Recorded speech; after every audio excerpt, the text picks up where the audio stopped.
I'm gonna report that one myself. Shouldn't have done that on your main. Yeah, that one's reported to Twitch. Want to wait to see how long it takes Twitch to ban this person permanently. Yeah, I reported already, Jake. We'll find out how long it takes for them to get banned permanently from Twitch. There's like very few things that I would say like cross a line, like go after me, be rude.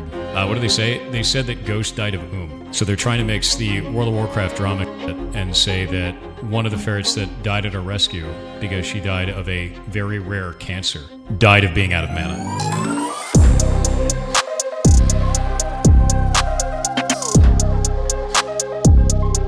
Well, Pirate Software, there's two things to cover with Pirate today that we're going to go over. Recently, Card Posting, who made like an iconic video on a tipster friend or fan. I forgot the guy's name. Alec Gunter. He made a crazy exposed video on Alec Gunter. He uploaded a new website page that is impossible to read for anyone with eyes. It scales. So the thing becomes like increasingly more difficult to read the farther back you go. But the intention here is to show every time that Pirate Software has abused DMCA, and it's on Card Posting's personal website. He's an online content creator, a software developer, a self-described 20-year veteran of the video game industry who's amassed millions of subscribers. He found himself in the middle of a number of controversies, and it's the opinion of this webpage and its author that's vocally criticizing Hall for his online persona. Okay, so here we go. This webpage asserts that he has a long history of misusing report tools described above. And below is a collection of instances where online creators have publicly made credible and substantiated claims that their critical coverage of Pirate Software has been erroneously removed following a user report or spurious copyright takedown by Hall or on his behalf.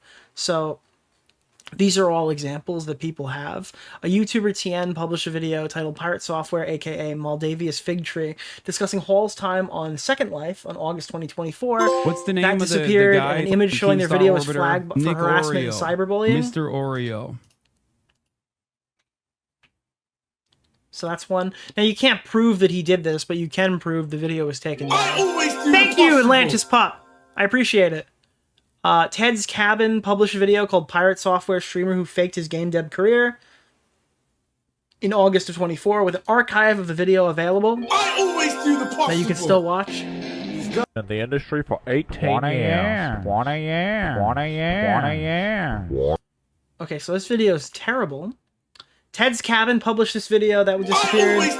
An image was posted showing their video was also removed for harassment and cyberbullying. So we would need to see, I guess, his flag history, if I had to guess. 1 a.m., 1 a.m., 1 a.m., 1 a.m. Can I say something to you, Nick? I really like you. Why? Thank you. YouTuber, Twitch streamer Joker TV asserts that in January 2025, his video entitled OnlyFang's Biggest Fraud has been exposed. I really like you. Why? Thank you. And again, it was reported for harassment and cyberbullying. So there's no direct evidence that he filed these without seeing his flag history, but a couple of these are copyright complaints.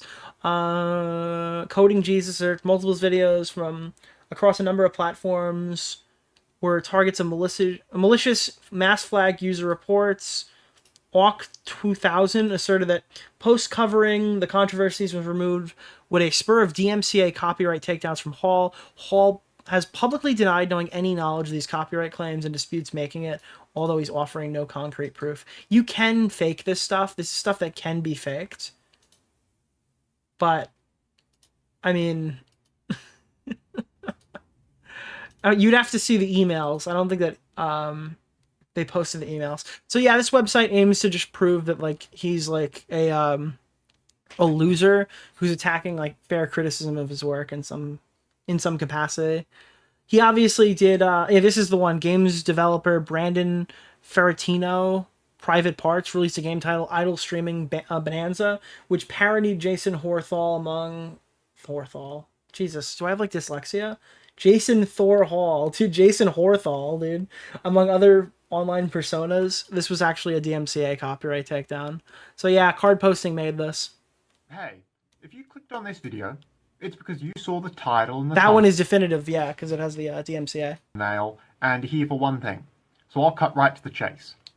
Jason Thorhall, aka Pirate Nick Software. just started Thank you so much. I appreciate it. I want to test out the donation volume. I think it's just me.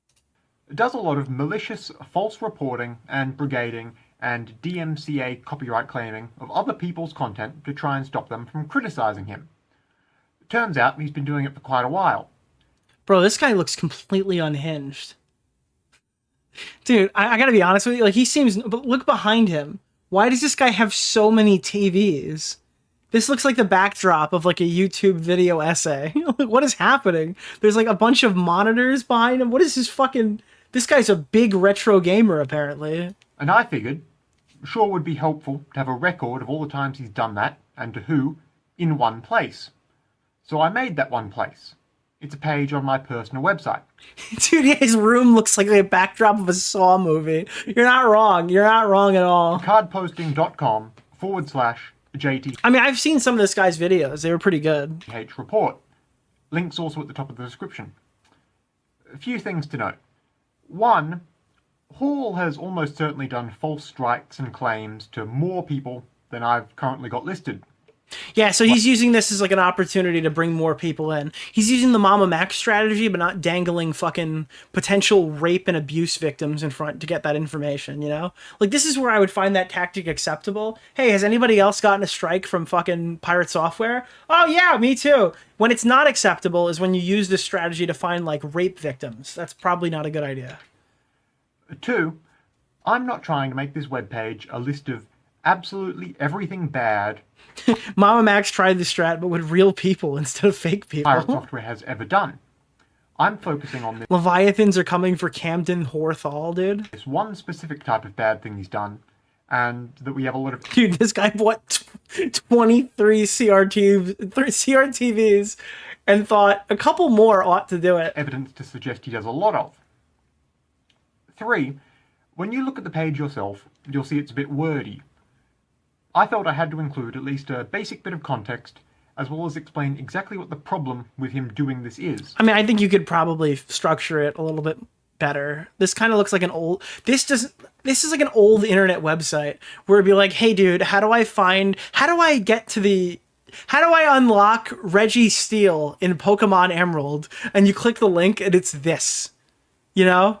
Does anybody have like any 2009, like 2010 memories of going on old internet websites trying to figure out how to get like Deoxys and not knowing what the Aurora ticket was? This looks like some old fucking Pokemon thread that gives you all the cheat codes or something. He needs a web developer? Yeah, maybe. As well as explain what you can theoretically I mean, it literally looks as old as the CRTs behind him. do to help stop him from doing this in the future. Plus, all that write-up should help anyone who needs to articulate why this is a problem to someone else. But don't worry, the main list of substantiated cases of false claims he's done is still front and center. Unironically, this is what it was to unlock Omega Shenron in Dragon Ball Z Budokai 3. I don't think I ever actually figured it out. I played that game like 60 times, specifically trying to unlock Omega Shenron as like a playable character, and then I just blew up my save and fucking stole it from somebody else because I couldn't figure it out. That's a Nick DeOrio lore piece. In easy-to-read bullet points. Like, there was a way to fight him but not unlock him as a character. I did it like 100 times before I figured it out. I've just tried to put together a thorough but relatively concise summary of everything false report related Pirate Software has done in one place. Hopefully, it'll help in some way. I mean, this is very funny. So yeah, Card Posting did this. Go check him out. Pirate Software receiving everything he deserves, nothing he wants. That's the nicest thing that we're going to hear about Pirate Software for the remainder of the segment. Now, before I fucking move this over and I cover this yeet tweet, I want to be very clear. What you're about to watch are allegations. Nicholas the Goat, thank you for the $5, my man. We have no idea if this stuff is real. We are not reporting on these as if they are real. We're just talking about what's being alleged on this stream. For any for Kronos or whatever the cronies are doing in the Discord server right now, Pirate Software, that's not what I was looking for, has been alleged to have sexually assaulted somebody. Again, just to be clear, I am not alleging these things.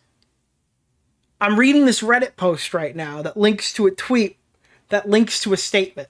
Okay? This isn't... I haven't seen anybody talk about this yet, with the exception of maybe Chud covering it yesterday. But this is actually a thing that's being spoken about right now, and it seems like all the Pirate Software daily posters aren't touching it. So I'm going to be the change that I want to see, and I'm going to read it myself. We're going to read this after, once we kind of have a grasp on what's happening here. But this lyric, oh god, my brain is fried from commentary. This Lyric Wolf, okay, posted Pirate Software's past sexual violations. What's the name of the guy, Keemstar Orbiter? Nick Oreo. Mr. Oreo. There's another post here that goes through with evidence and stuff, apparently. I'm sorry, I just glanced at it. X met Thor through Howler, a furry dating app. So this is the part 2 to our segment on the disgusting random furry sexting messages that we had previously seen.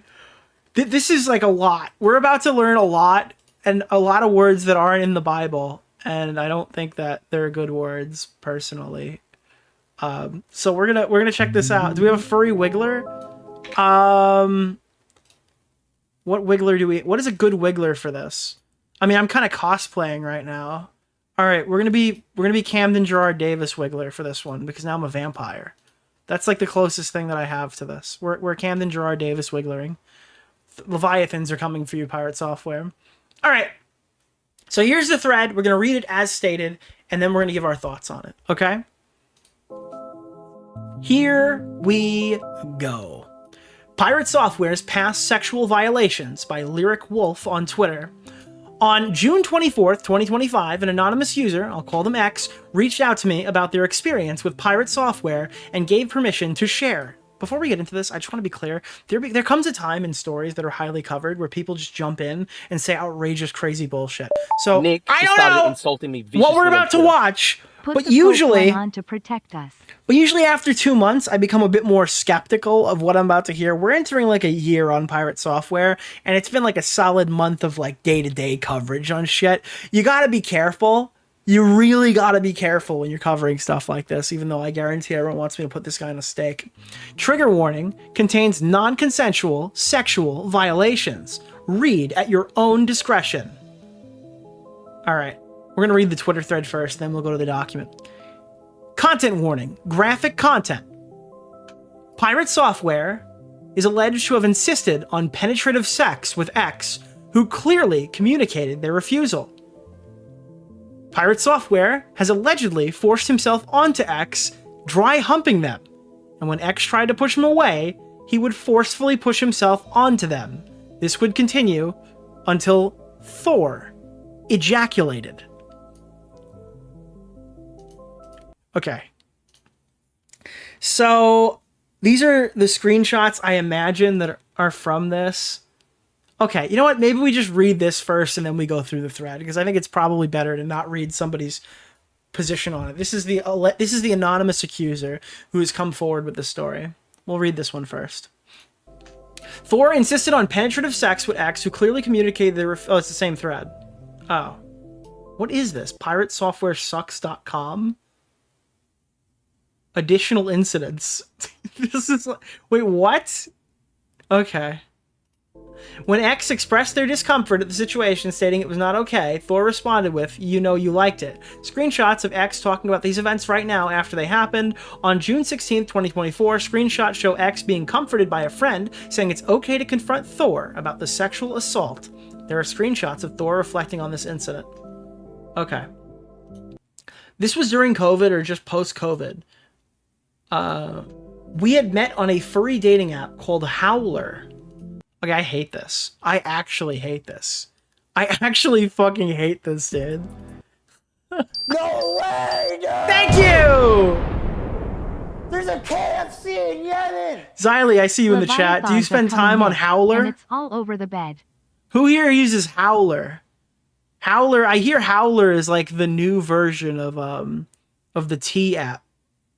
Furphobic Nick moment? Fuck yeah, dude. Fuck yeah.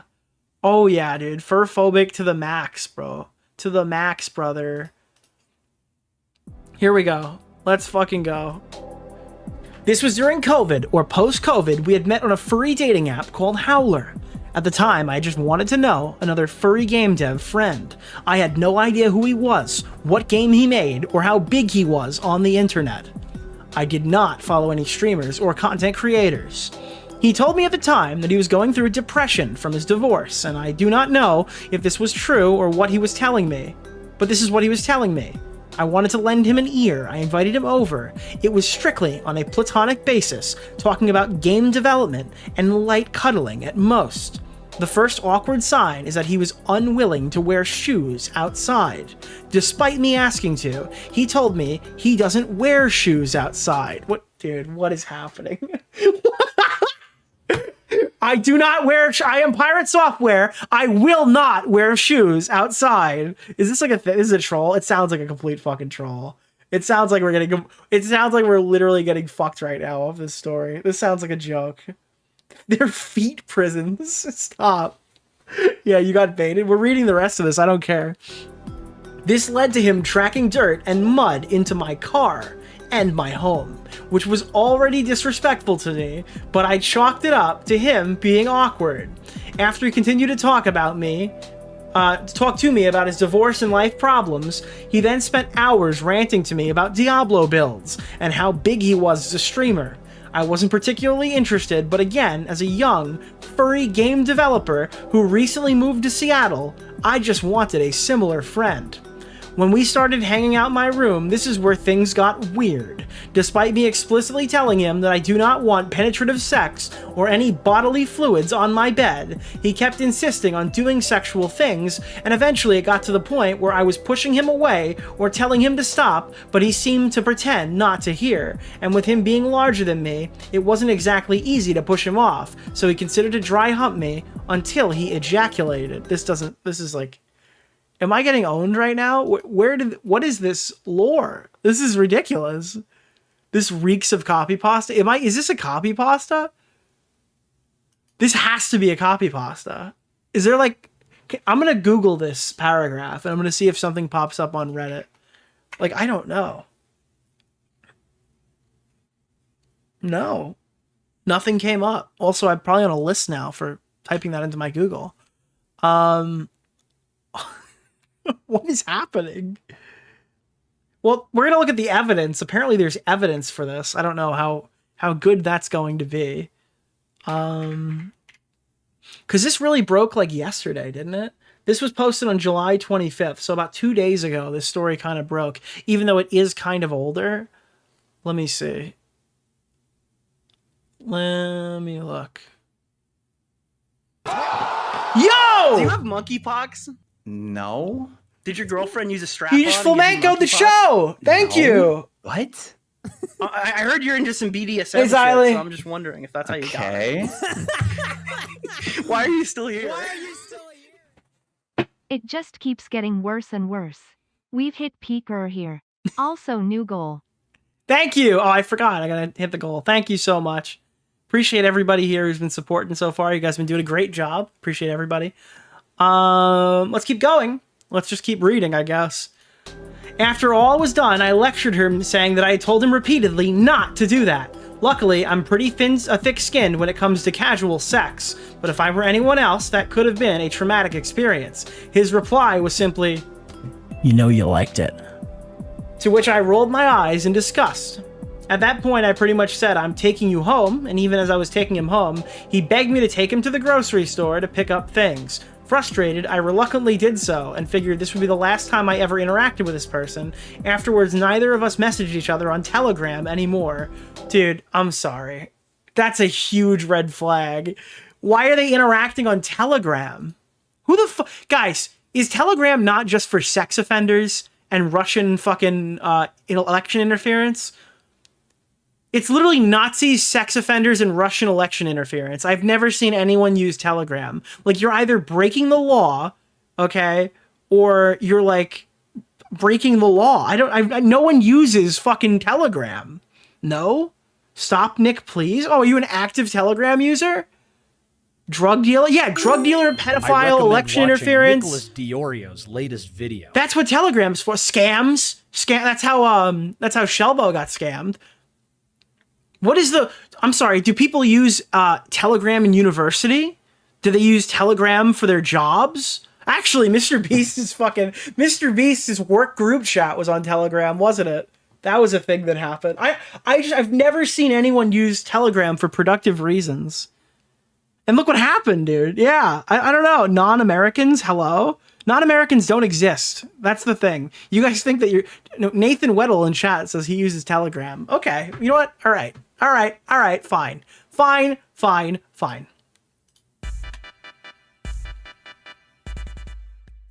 Okay, here are the messages. Conversation with friends after the incident. The first screenshot is not of him. Now my bed smells like lots of cum. Jesus fucking Christ, he went a little too ham. Thor came on your bed? Yeah, he also didn't wear shoes. He just straight up came over without shoes. Very eccentric person. I don't know what's happening here. The first screenshot is not of Thor. I pretty much blocked it all out of my mind. I wasn't particularly hurt. I just thought, wow, that was surreal. I can't believe someone like that exists. For authenticity's sake, I can tell you that I confided in many other indie game developers in Seattle this story, and they believed me and had always known Thor to be kind of shady. I had no intention of coming out with my story, and I did not care for the attention, but it did weigh on my conscience because I do believe Thor should not be allowed to abuse anyone else farther. I had zero idea that he was a big entity on the internet until some Game Awards show showed him. This is when I sort of realized maybe I should confront Thor. We're in similar game dev circles, I see his name everywhere, and beyond that, I did not want to see further harm done to someone else. On June 16th, 2024, screenshots show X being confronted by a friend saying it's okay to confront Thor about the sexual assault. It feels so fucking bad, dude. I keep replaying that night in my head trying to find some good in him, but whenever I do, it's like, nope. Even without the fact that he ignored my boundaries, he was also kind of shit in general. He came into my house, no shoes, ignored most of the things I said to talk about himself, immediately wanting to come inside of me, despite telling him no multiple times during the time I was having terrible nerve pain. Kept pushing himself on me as I was pushing him off, and when I told him that he shouldn't have done that, he said, you know, you liked it. And somehow at the end, I felt so pathetically bad for the guy, somehow convincing me to drive him to get groceries. And I can't help but process it all as I can't believe someone that awkward exists, but it's like, hey, he was kind of awful, like really bad. So that's like the updated version of the story. Again, this like it reads like a copy pasta, and I think that like every furry related thing does. I don't mean to not be like taking this ultra seriously, but again, we don't have anything really to go by here. These are all just messages of this person writing somebody else. I need like an interaction with like with President Software over here, dude. With fucking Pirate Software. You should do it this way, but you need to be careful to not let him take advantage of you in a combo. He has more power than you in this situation, but a lot more to lose. For someone as internet conscious as him, he has no choice but to listen if you levy the allegations against him seriously and carefully. I know, but it makes me feel so mean, even if I don't want to be a part of the situation. He put me here. Okay, but he sexually assaulted you. It's his fault in the first place. It feels so fucking bad, dude. I keep replaying that night in my head, so that's the one we just read. These are pictures of the conversations I had with him. He deleted his messages literally only a day or two after we had them. He has not messaged me since. We need to talk when you have the chance. Well, I'm not going to sugarcoat it. Every time Pirate Software is in these interactions, and again, oh, dude, they never screenshot them until after Pirate redacts them.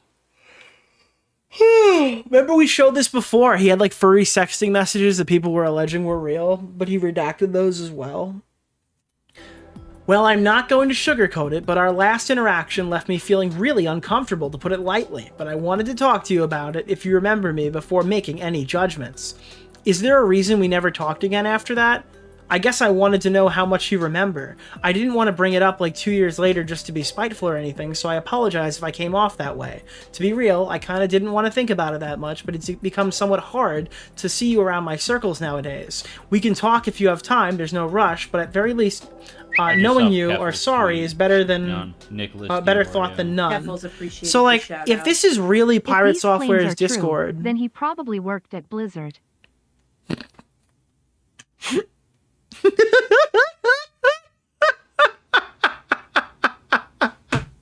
You're an asshole. You're such an asshole, dude. Oh my god, dude. That's actually fucking... Yeah, least sexually aggressive employee in Blizzard. That's great. Okay. Okay. That's a good one, Jack Walker. That's a good one. Appreciate it. Holy fuck, dude. The dono must be good for me to stop the segment to talk about it. Oh, man. So... we saw this before. If they can prove this is Pirate Software's account, even though we don't have the other end of this, it's like the YouTube judgmental version, right, of deleting evidence in court. Like, if you delete your messages and we can prove you deleted them and we're looking through the logs of all these deleted messages, we kind of have the right to assume the worst if you've covered them up and don't have active logs to show us. You know? I mean, that's how I operate off of it. I operate the same way the courts do. If you wipe all your shit out here and can't show me what you actually said, and I can only see one side of a very like in-depth conversation, but it's obvious you're discussing it, I can kind of just assume the worst. Yeah. But let's see. Maybe he's a vampire werewolf god. True. We haven't really considered that, but yeah, it could be possible. Maybe that's why he's got so much software. All right. So here's the messages. It's very one-sided. We're not going to see the rest, and we have no actual evidence. This is really Pirate Software's Discord. Is there a reason we never talked again after that? I guess I wanted to know how much you remember. I didn't want to bring it up 2 years later or be spiteful or anything, so I apologize if it came off that way. To be real, I kind of didn't want to think about it much, but it's become somewhat hard not to see you around in circles nowadays. I was going through a lot at times. That infection I told you about when we were meeting ended up being undiagnosed chronic condition. So in a way, I really didn't have a lot of mental energy to deal with it one way or another. I was going through... Okay, yeah. As much as it would have been nice and genuine to genuinely feel like you were empathizing with my boundaries, it's hard to blame you for assuming I wouldn't want to talk. That said, long as you kind of understand why I was upset about things, that would go a long way to make me feel closure on the subject. So it sounds like they're having like a thorough conversation about this. Like, I can't see the message. I don't know what Pirate Software would have said here, but like this implies he's like, yeah, I guess I just assumed after like that bad interaction, you never would have wanted to talk to me again, so I never reached out. But again, I don't know. That said, as long as you kind of understand why I was upset about things, that would go a long way to make us feel closure on the subject.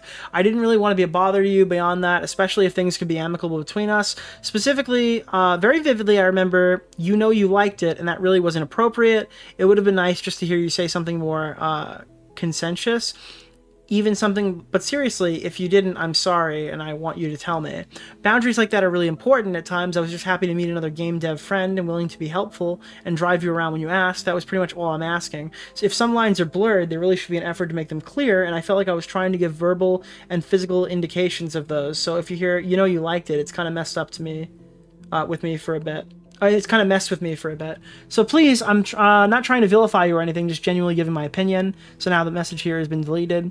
When I say I'm genuinely trying to give you my opinion on how it should have been handled, I'm being very sincere.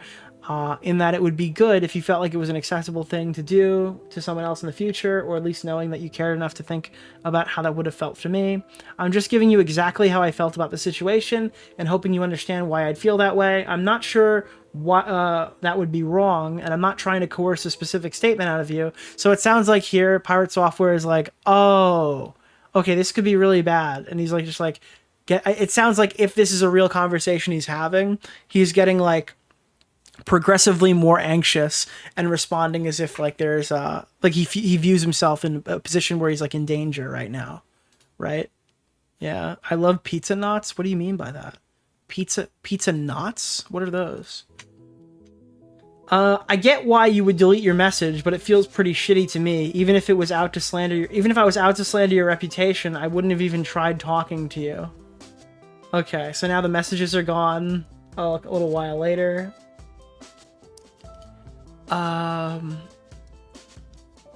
Regardless, I've said what I need to say. Whether you want to take my words up to heart, it's up to you. I was just hoping for a more empathetical response. No one wants to be in a position I'm in. It's a lose-lose, and it's hard for me to talk about it, and nowhere did I request for you to make a statement. And then I guess Pirate Software then responded again. I'm trying not to make it feel that way, and again, if things aren't clear, being able to clear it up would give me a personal closure. To me, I thought I was making it clear, so what this tells me is he's like, I didn't realize that there was no fucking... the way it went to me, I believe that I had consent to do this. That's what I'm mentally reading in this, in place of his deleted message. To me, I thought I was making it clear through words and physical actions that certain things were hard limits. Cuddling was fine, but it's the fact that our first meeting went beyond that, despite me asking it not to. I'm actually purposefully being vague about details because I don't want you to feel threatened by this conversation. Again, blurred lines happen, but to me, what happens after the blurred lines is important. I felt like I was being shitty too. I genuinely did not want you to feel bad after everything that happened. I felt really bad that it was a blow to you emotionally, but I had to process things too, and I'm still going through crazy shit in life. When our Telegram history was gone, I had no idea what to think beyond maybe you did feel awful about everything, but part of me in my head started thinking, okay, so maybe he's just feeling great about using that twink and getting away with it. Not like we talked about the details of what happened much after that night, so it felt really shitty not to vent it out. I understand, that's why I hope to clarify what's wrong with me. To me, not to make you feel bad or vilify you, just for personal closure and helping you empathize where I'm coming from. Another deleted message here, also edited message, that could be relevant. I didn't think that I would either, but being a game dev in Seattle, your name pops up in all my circles. It's bad and it weighed on my mind for reasons. I kept going back and forth whether to reach out and try to resolve things for both my personal peace and also just so I'd have to stop having that reaction, but I felt awful about it for many reasons, like the thought that you might see me as someone trying to ruin you or something, so of course I struggled with doing it for a while. I really didn't want you to feel that way. I'm sorry. I don't know. I'm not sure how to ease that thought, but genuinely, I'd feel terrible if I ruined anybody. Being able to talk openly about this does ease the thought that you were just using me for sexual reasons, and I at least get to clarify what exactly went wrong for me. And then, thank you very much for talking to me. I'm very sorry to scare you, genuinely. Just knowing that you also felt like it was a bad situation does comfort me a lot. I would really prefer if things were amicable. I understand... Okay, it's okay, I understand why it would feel really bad in your position. Really sorry if I led you on. I was feeling out things, of course. That's why I was on Howler. I didn't mean to hard reject you, and I'm sorry if that hurt. I probably would have talked to you about things eventually if we'd kept talking. I was going through a lot of chronic pain stuff, and that probably made me seem distant to a lot of people. I am sorry, but thank you for clarifying that to me. Again, I'm still open for being amicable, but you actually don't have to feel the need to be friends or anything. Just glad we can clear that up. Wait. Are you fucking kidding me? Bro, why would you post all of that and then post the actual... Bro, I just read the whole thing and apparently all his messages are right here. Okay, we need to talk when you have the chance about... This seems very ominous. Well, I'm not going to sugarcoat it, but our last interaction made me feel really uncomfortable. Oh my god, dude, I'm going to lose it. I'm going to fucking lose it. Yeah, I understand. Sorry if I made you uncomfortable. Is there a reason why we never talked again after that? I cut contact once you made it clear that things were really negative between us. I think it was communicated poorly from my side at the time, but I didn't feel like I had a better way to do so. Legitimately felt like it would have been a blip or something you no longer cared about. So that's what I was expecting. Good one, poster? Yeah, what the fuck is the Nicholas structure? The Goat, Thank you for the $5, my man. I just got nodded, true. Yes, 2 gay men. Entrapment. Alright, let me see. This is starting to feel a bit like entrapment. Is there something you would like me to discuss outside of trying to get me to say a specific phrase? I'm not sure what you're asking for in this interaction. It feels like you're just demanding for me to say things. Yeah. Yeah, I totally understand. I overstepped at times and misunderstood the situation. I mean, this is interesting. I thought this was like this sounded completely fake when I was reading it the first time. And I guess like the mileage will vary as to whether these messages are real whether this is even really Pirate Software's actual Discord account. Guys, if you're messaging people, you want to fucking... Listen, if you're ever in a weird scenario and you don't trust somebody, take it to Twitter. You know? It's really hard to I mean, you can fabricate it for sure, but it's really easy to vet. They can't delete the messages. They'd have to blow up their entire account, okay? You can immediately click off to see if it's really their thing.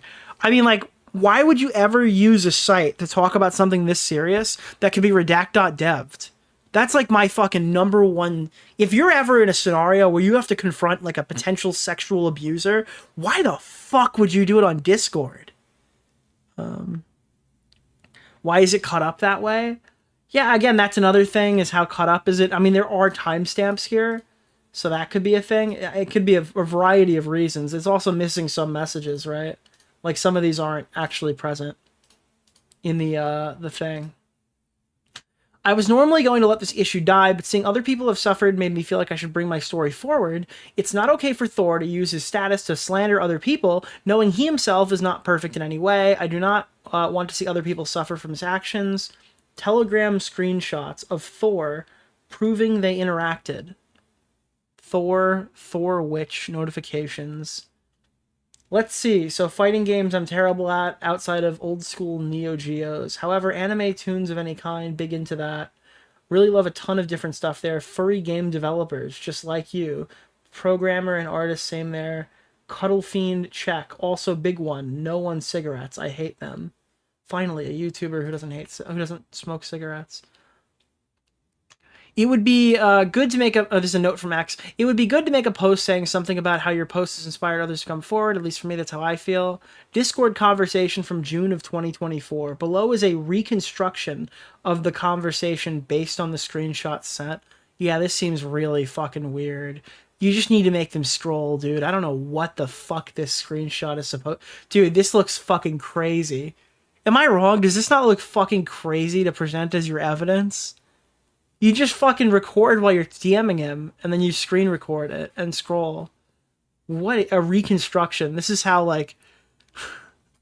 yeah, dude, this is how, dude, our best scientists put this conversation back together with tape and glue. Dude, Tony Stark built this sexual assault allegation in a cave with a box of scraps! Dude, yeah. Nick, people aren't drama fiends. I'm sorry, but, like... That's not me victim blaming or victim shaming in any capacity. That's just me giving good advice. I don't care if you're a drama fiend. You should protect yourself in any online interaction. So if you're not doing this, I'm not attacking you. If you're scoffing at the idea, you're retarded. That's my position on it. Like, if you're scoffing at the idea of not, like, sitting on OBS and typing this shit out to a guy you're accusing of sexually assaulting you, it's one thing to not think of it. It's another thing to write it off. You need to be doing that. But 100%, yeah.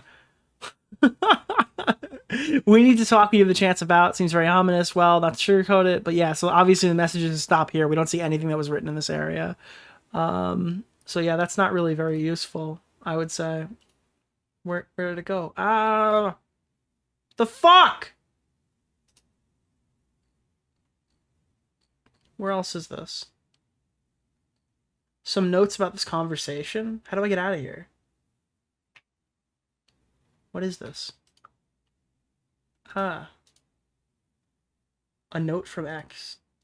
Okay. There it is. Discord convo. Okay.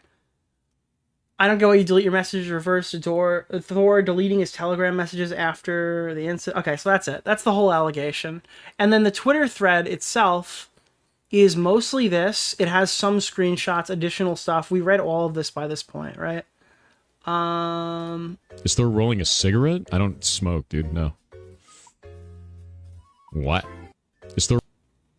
So the evidence that this is real is that Thor doesn't smoke cigarettes. Okay. Well, I mean, that's not really anything, I guess. That's not like anything significant. X lectured Pirate Software after a climax, telling him that they did not consent. So that's a message to other people, and this is the thing. They found you someone else who doesn't smoke. Yeah, finally. Here's Pirate Software's conversation. So this is like the digitally reconstructed convo. In Pirate Software's response, he downplays X's experience being just a blip. Yeah, we already read this. We saw that already. When asked for an apology for saying you liked it after he violated them, Pirate responded with the accusations of entrapment, saying there's something. Yeah, we saw that as well. That's another note from X. The way he deletes his messages just to play the victim and twist the story is gross as hell. Oh, okay. So this is better. Okay, so this is them scrolling through to show this is like their actual messages. Do we show him clicking on the account, though? Okay. So that elevates this for me to be something that Pirate Software would need to address in a formal setting. That's what I get from this so far is Pirate Software now has to actually respond to it. Yeah, that's something that is something that elevates this from that's a weird niche meme to like, oh, okay, so this is like something that is worthy of his of I guess anyone's time to engage with publicly. Yeah, I would say that needs to be engaged with at that point. It doesn't prove that the messages in between are real, but this is, unless this thing is like a fabricated video of something. Yeah, this looks really, I mean, this is well done.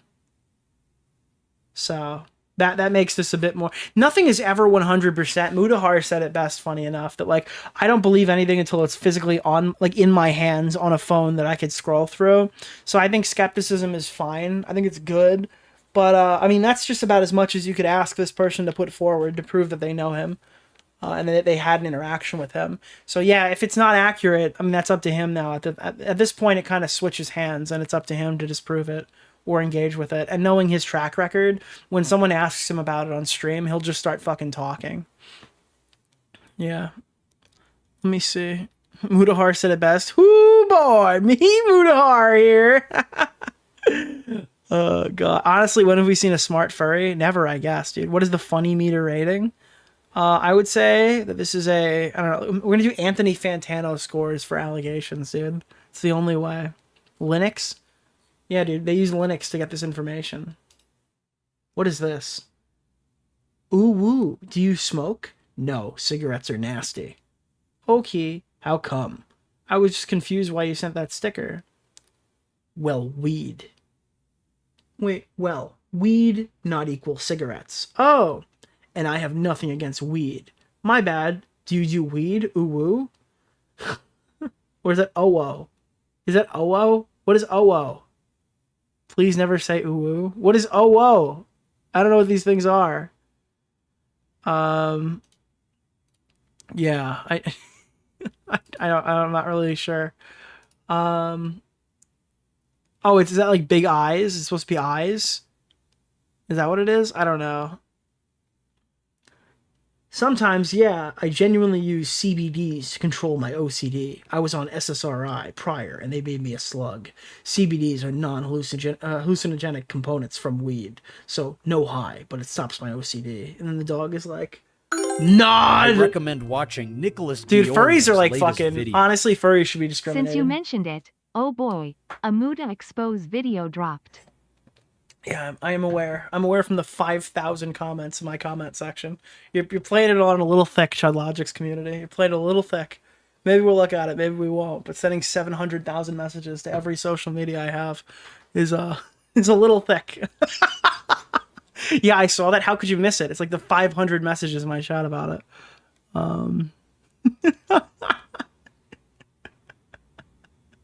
Dude, Nick, did you watch the Mudahar video? Yeah, it was in the Discord. It was on Twitter. I had somebody sent me this video. I'm not going to watch it if they spam it at me. Sorry. Somebody responded to my tweet of my stream. It was the first one before it came up. And it was an account that didn't even follow me, linking the video to promote it. It was weird. I mean, I have nothing against the video or even the person who made it, but holy fuck, you guys are laying it on a little thick. I recommend watching Nicholas DeOrio's latest video. Who made the video? I want to see. Yeah, I'm shocked. I don't buy it. I'm being gaslit right now about it.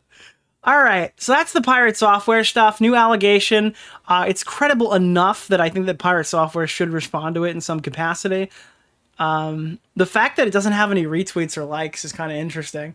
I saw it. I don't really know how other people, I guess, have missed it. I think I found out through Chud Logic that it was even happening, so maybe the other drama with the... it feels like we're spending a whole lot of time talking about hype trains, and we're not talking about the furry trains that are being run on Twinks, okay? Okay, that's a little much. That's not what happened. But yeah, I mean, obviously that like last scrolling proof thing tells me that like this needs to be escalated to the point where there's an official response. Yeah. Are you going Ruben Sim? I don't even know who Ruben Sim is, dude. Is that like Turkey Tom's friend?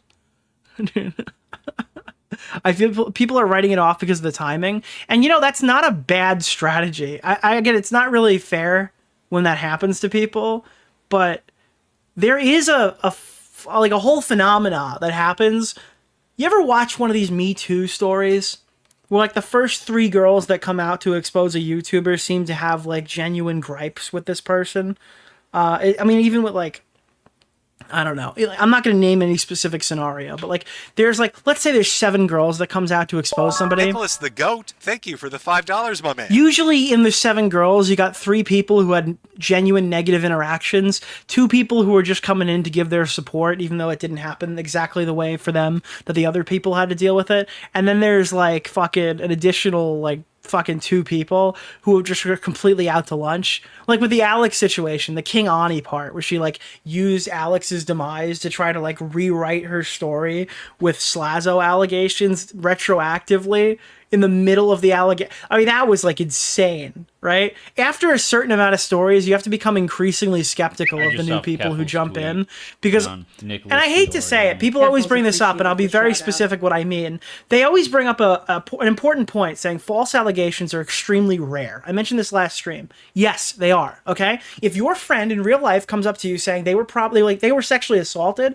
there's like a non-zero chance that it probably did happen. Like I'm much quicker to believe like in-person IRL interactions because yes, while it is extremely rare for false allegations to happen, the highest concentration of false allegations are where we're sitting. Like here, this is where it happens, you know? Influencer drama, celebrity discourse, the highest concentration of false allegations in general is going to happen right here. So yeah, it is important to believe women and it's important to defend women, but it's also important to use like realistic skepticism that if a 7th girl comes out and they'd never really mentioned it before, and then you should probably just look into their story and see what they have to say, because ultimately you get a lot of these backpackers on extremely serious situations who jump in at the very last second because it's now no longer like not even no longer a scary thing to do because like the people have swayed.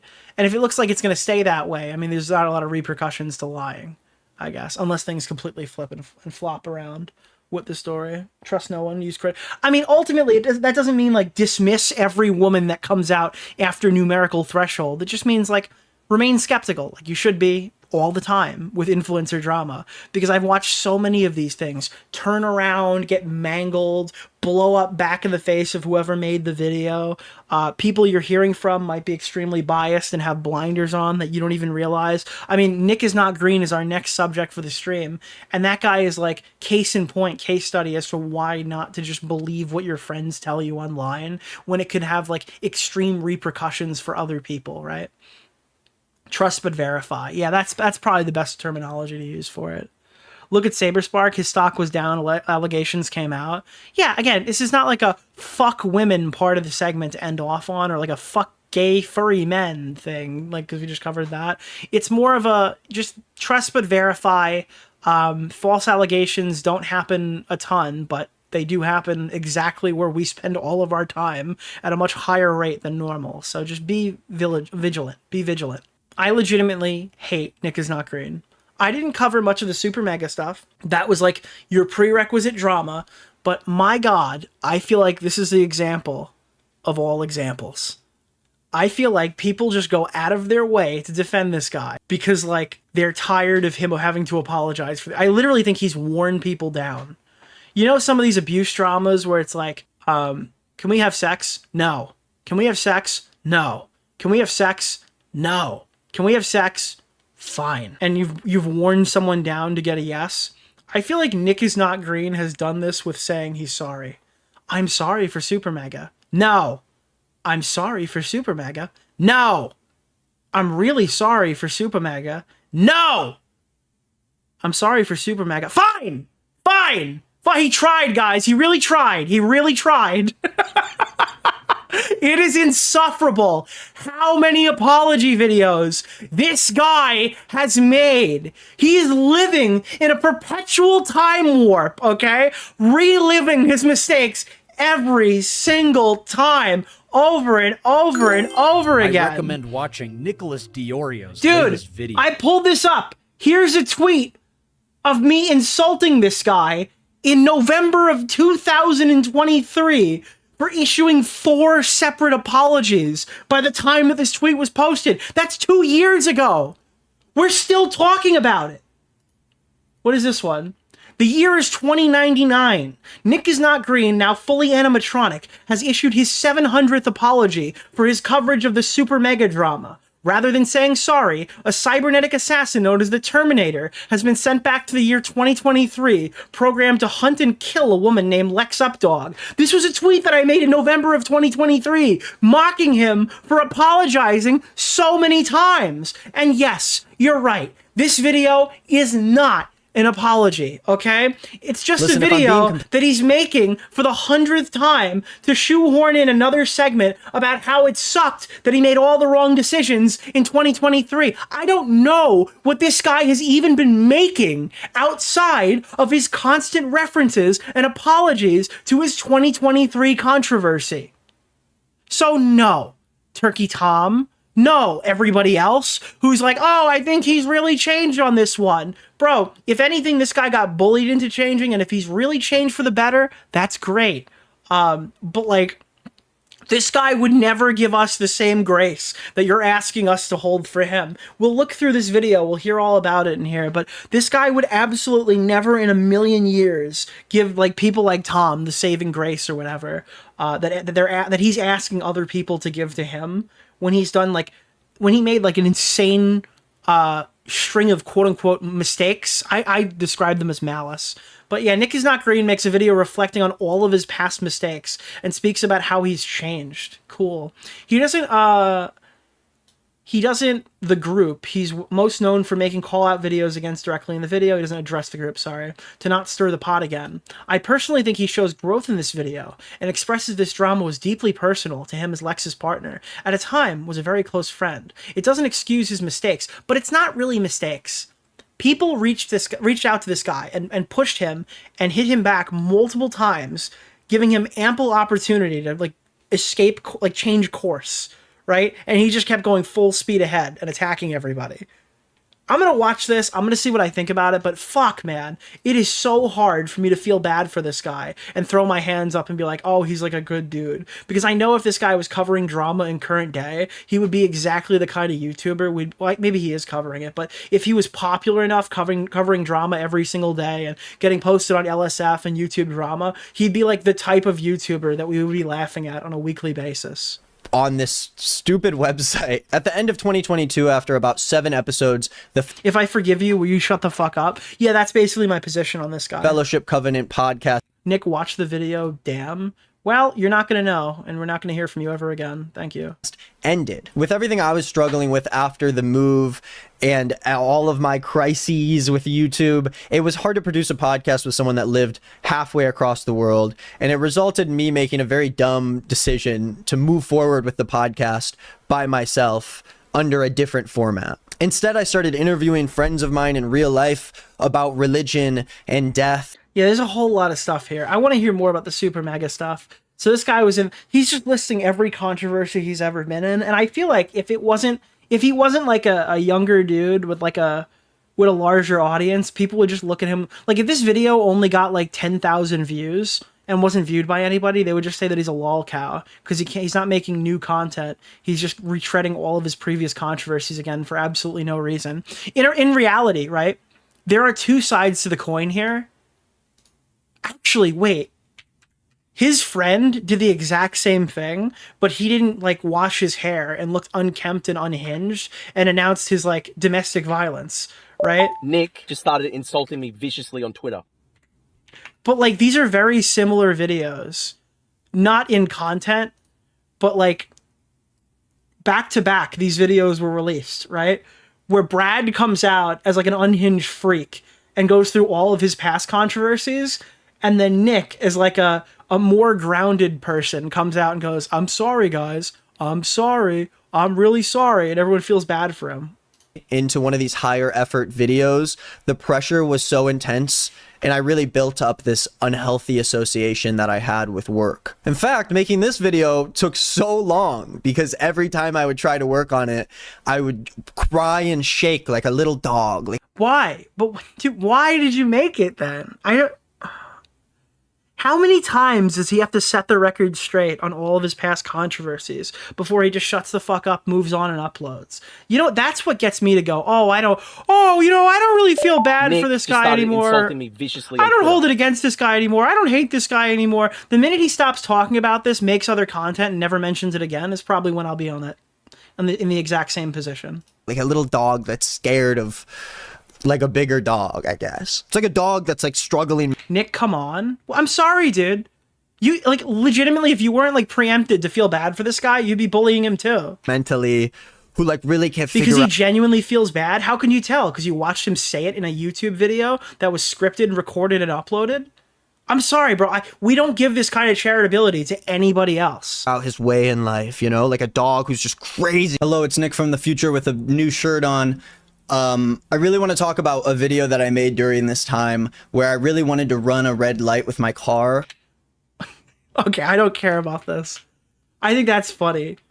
He did like a... So what he did with the red light thing is he filmed a video where like he had a spotter and made sure it was safe, and he picked a road where it would like be the least amount dangerous, and he did it when nobody was watching, and everyone gave him shit for it. Like his name was Marquez Brownlee and he was driving through a school zone. I don't really care. Fine. It was like I never did anything as a kid, so I'm gonna run a red light right now, and that'll be like my edgy thing that I do. And I mean, ultimately he could have just did drugs like Brad Taste in music instead, and he would have had a very different... I mean, he probably would have ended up in a similar position. I guess no, because this video is well received. Well, how well could it be received if it only got 66K views? How well does his content do now?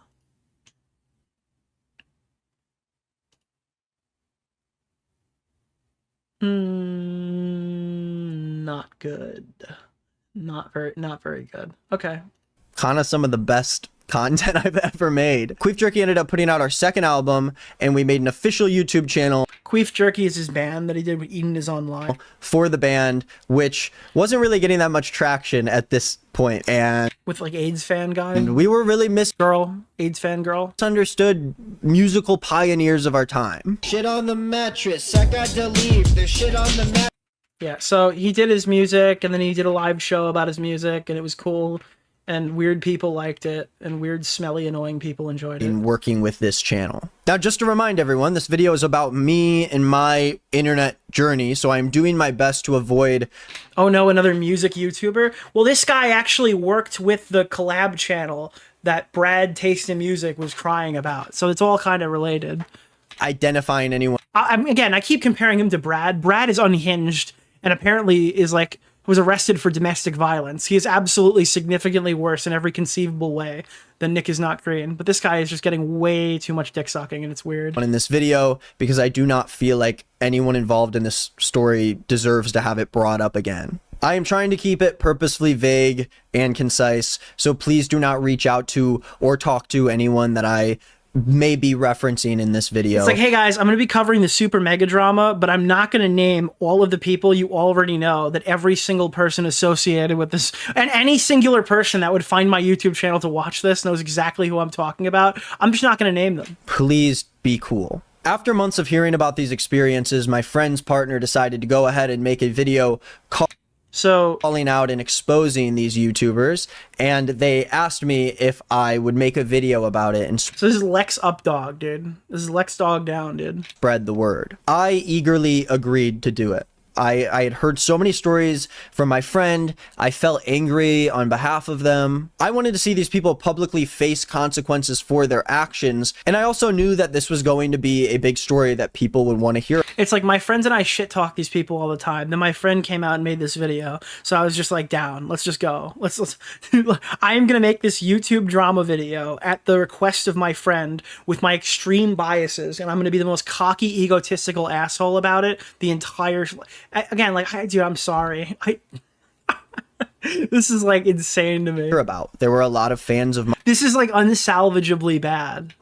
Who knew about this channel. I was actually a big fan of this YouTube channel when I started making videos. I had a bunch of their merch. I bought their book. And in 2021, I even made a tier list video ranking hot cartoon moms from a tier list that they made for their channel. But obviously my love for this channel turned into this extreme distaste. And so I made my video and I did not hold back really at all. I didn't even wait for this channel to respond to the allegations before I made my video. And which, by the way, isn't required. You can post a video. Like, we just did Pirate Software, and he hasn't responded yet. But like, you just have to give it some care, I guess. Like, just a little bit of care, and not just make yourself one of the people accusing. Like, what he did was become one of the accusers rather than just signal boost a story and talk about it objectively on a YouTube drama channel. It very clear what side I was on before they had the chance. And it's super mega, just to be clear. To say anything. The title of my video was "Blank is full of horrible." He recognizes that? Yeah, that's great. I'm glad that he recognizes it now. I'm so glad that he recognizes that. I mean, it's too little too late. Can't put the toothpaste back in the tube. People. Really not the most nuanced take of mine. What else do you want? You off the channel. Bye. In this video, I relentlessly went after these YouTubers, and I made a lot of mean jokes that were really in bad taste given how serious the allegations were. At the time, I justified it and felt like it was just another day dunking on some shitty guys, but it was very clear that this was like a much different video than the other ones that I was making on my channel. The original video had private information about the personal lives of these people, and it wasn't just them, but like the innocent people around them that had to deal with this information being publicized by people like me. Not to... It's crazy to me as a concept to go and have a grudge against these people, then to take something as serious as like an abuse allegation, like a workplace harassment allegation, not really vet it at all in any capacity, and just use your established audience to then swing that into those people. Not as like a reporter, which you don't have to be. You don't have to be a journalist. You don't have to be a reporter. I recommend watching but Nicholas as like an DeOrio's active participant. I mean, bring back the gunshot SFX when you ban people. It just funniest bit ever. It doesn't sound like he's describing this as a mistake. It doesn't sound like a mistake. It sounds like malice.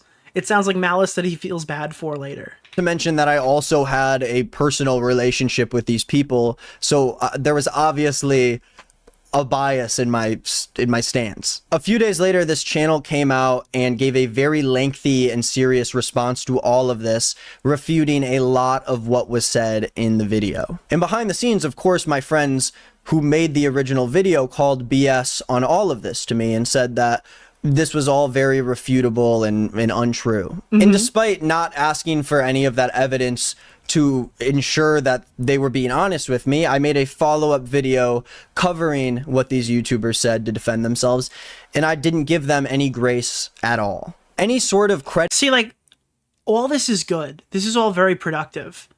And he's explaining things that I guess he should have come to terms with 2 years ago when this happened.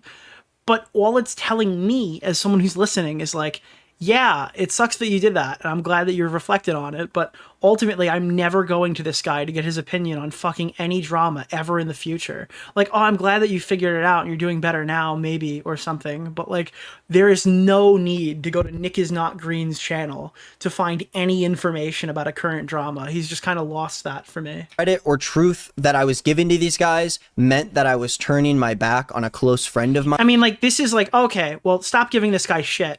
He moved on. You should move on too. Sure, 100%. But like, he's also not like a credible drama YouTuber ever. And so I was not willing to publicly give any credit to the enemy This whole controversy was way too personal for me to cover in a fair way, and I made sure that everyone knew what the correct side to be on was. And people did not like this video, obviously, but I refused to look at any of the comments or see what people were saying, and I just claimed that it was fans of this YouTube channel that were upset that I was calling them out and that I was shitting on their favorite YouTubers. And I didn't just post these videos, but I also talked shit on my Instagram stories and was in full denial towards anybody that said that I may have been wrong in what I did. Around the same time, like, you know what's driving me nuts is, like, I know on a personal level, in like 3 years, iDubbbz is gonna make this video, and I'm sitting here in current day, and I just know that you guys in chat are gonna lick it up because Anissa Jomha made him do it or something.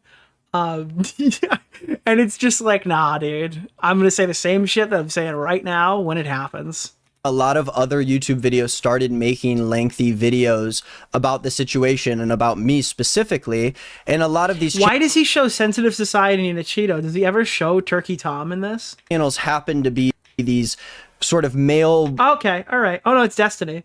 Red pill type channel. Dude, I love male red pill channels. Example, Destiny.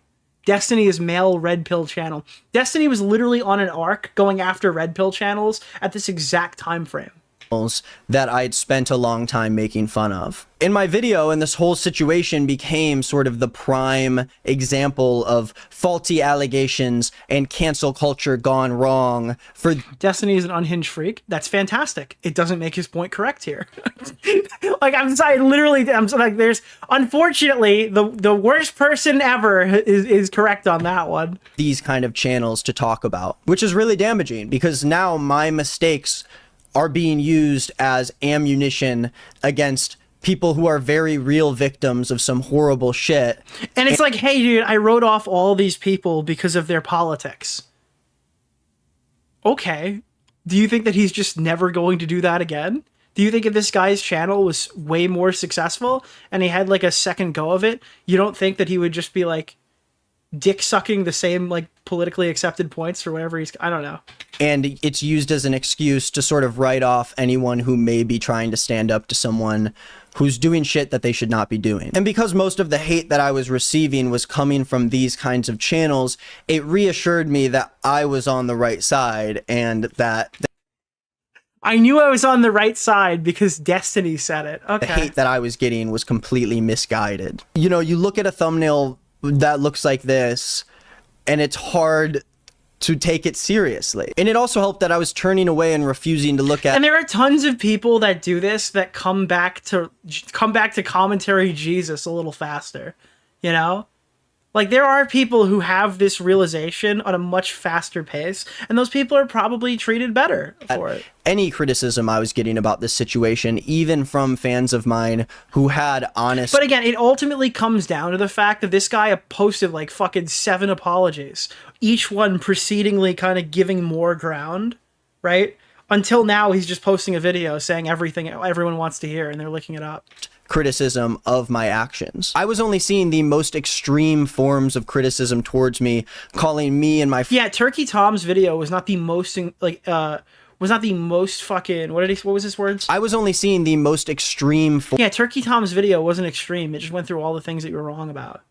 Like, literally one view and ask... Like, all he has to do is watch Tom's video and then ask his friends who are making these allegations, like, reasonable questions, and he would then find out immediately if they were telling the truth. Orbiter, DeOrio. Is that, like, is that too much to ask? What's his racial makeup?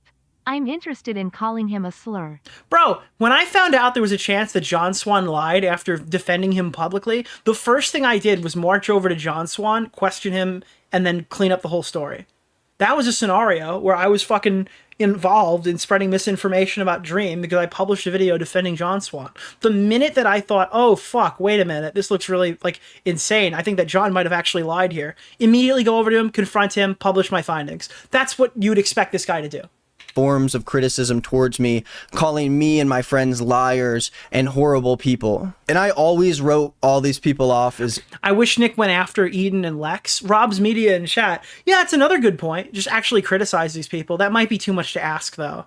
in a person in this person's like in this person's position, but like internet trolls who don't understand. What, you didn't double down and actually ask questions? Wild. I mean, that's why I don't really have any yeah, that's why I don't really have any respect for him. Yeah. The situation that's going on, and I assumed it was going to pass after some amount of time, and it definitely did not pass, no matter how many videos I kept making to try to get away from it.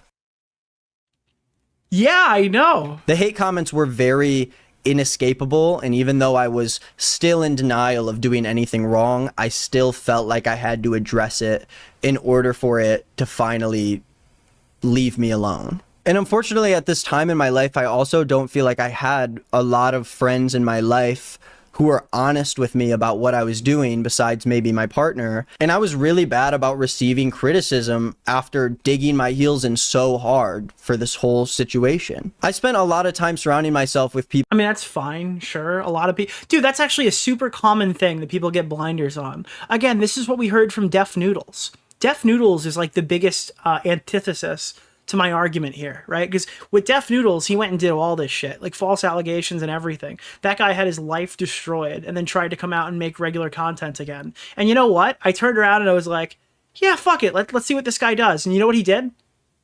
He became a far-right grifter. Immediately, directly after. He just moved on to the next like thing that could get views and like push him back up to the I don't know, dude. People who would reassure me and enable me constantly, and it took me way too wrong use of antithesis. Well, you know what? It's my use. I've decided what the word means now. Too long to realize Nicholas! how unhealthy that was. And Tipster's like he's literally a failing quartering clone. Yeah, I mean it's just like I don't know what the fuck he's doing. If it turns out that it's a big joke and it's a social experiment, he's just fucking memeing. That's kind of funny, I guess, but it's been going on for quite a while. At this point, it felt like the controversy was affecting every single little part of my life. So a couple months later, I decided to finally make a video talking about it again, and I hoped that even if people disagreed with me, it would kind of finally settle the discourse. And this is like the lolcow thing of like, if I just address it one more time, we can move forward. It's over. We could just talk about something else. But because he presented it differently and says I'm sorry a lot, nobody is giving him shit for it. And everyone could move on happily ever after. Which is like... Wait, is he gonna cry? What do you mean tears incoming? You're joking, right? Baffling to me, looking back, that I thought that was the way to do it. Like, that's crazy to me. And I mean, this is all good that he's acknowledging this. Video was horrible. It did not, like, own up to me doing anything wrong. My drama with, and I'm assuming because it's Super Mega, and it or Matt Watson, honestly made things even worse. I think that this was... That looks like the bottom of a P, and that looks like a G, so it's Super Mega. It was kind of truly the moment where a lot of my fans lost respect for me, and it's scary to look... No, they lost respect for you when you outed yourself as being like a malicious liar.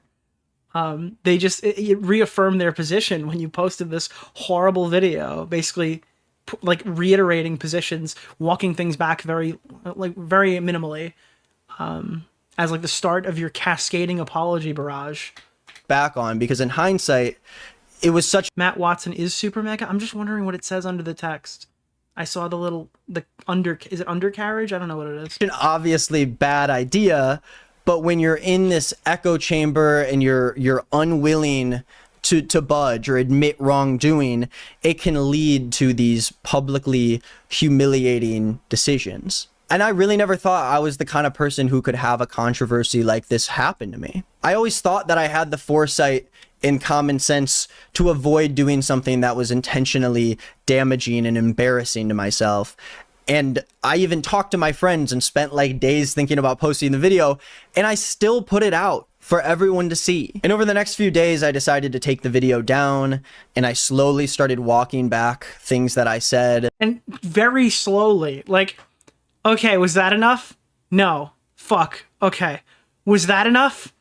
No. Fuck. Okay. It felt like he was trying to maneuver the smallest amount of things he would have to concede on before people would like generally accept one of his apologies, so he wouldn't have to concede all of the ground. And we're at the point now where he's just like giving the game away. And I finally made the decision. Tom, didn't we fight about this privately? Not to like out our conversations, but I think we literally argued about this privately. to cut off my friends who I initially made the video for in the first place, because they still strongly believed that we did not do anything wrong and that there was no reason to apologize. But even after taking down these videos, the association that this whole controversy had to my channel and to my face made it very hard for me to make things right and gain anyone's trust back. And after continually just trying to post through it, I finally took yet another break from posting YouTube videos at the end of 2023. Now this is going to keep going to 2024, right? Because he's posted like I make harmful content that needs to change. To finally put out. I guess the part that I'm going to say, if I haven't explained this enough and thoroughly why I hate this guy, I get that maybe you feel this is genuine, and maybe it even is genuine. I just feel like I've watched enough of these fucking liars that I just don't think it is. And if you disagree with me on that level, there's not really much I could do to change your mind. I don't view this guy as like a genuine person. A proper apology. And by this point, it was far too late for me to make anything right. Every company that I was working with stopped working with me. Incentive. Internet friends of mine distanced themselves from. Dude, but instead of, he didn't like turn to weed and find his dad and get a domestic violence thing like Brad Tace did. So it could always be worse. From me and stopped talking to me. And I probably lost about 100,000 subscribers from fans of mine who did not respect me or care for me anymore. It's a really sad thing that like you kind of get gated out of the ability to make an apology after you lose so much. And you're trying to scrape back up. People like me will always kind of assume that you're doing it for more nefarious purposes. But that's only because that's a very common thing that happens all the time. Like, wow, I finally figured out all of my flaws. You guys were actually right. Dude who has absolutely nothing left to lose.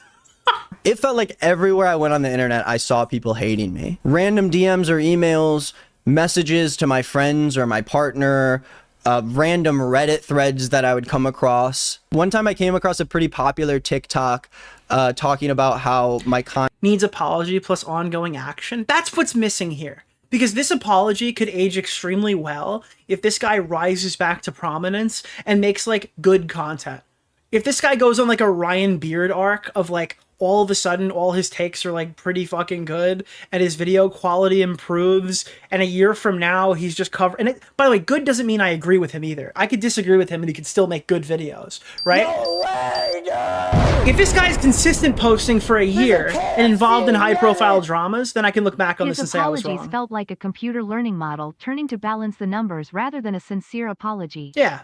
We're on like apology version 7.3.x and yeah, I'm never going to accept this. I'm never access to public sympathy. Yeah, I'm never going to same day accept an apology like this that's telling me everything that I wanted to hear 2 years ago now that he's lost everything. The only way he can go and fix this is by continuing to post through it now and showcasing that he's actually a different person. Because again, words mean absolutely nothing on social media. These people will literally fuck their own, like these people will literally kiss their own brothers and sisters like the Island Boys to get clout.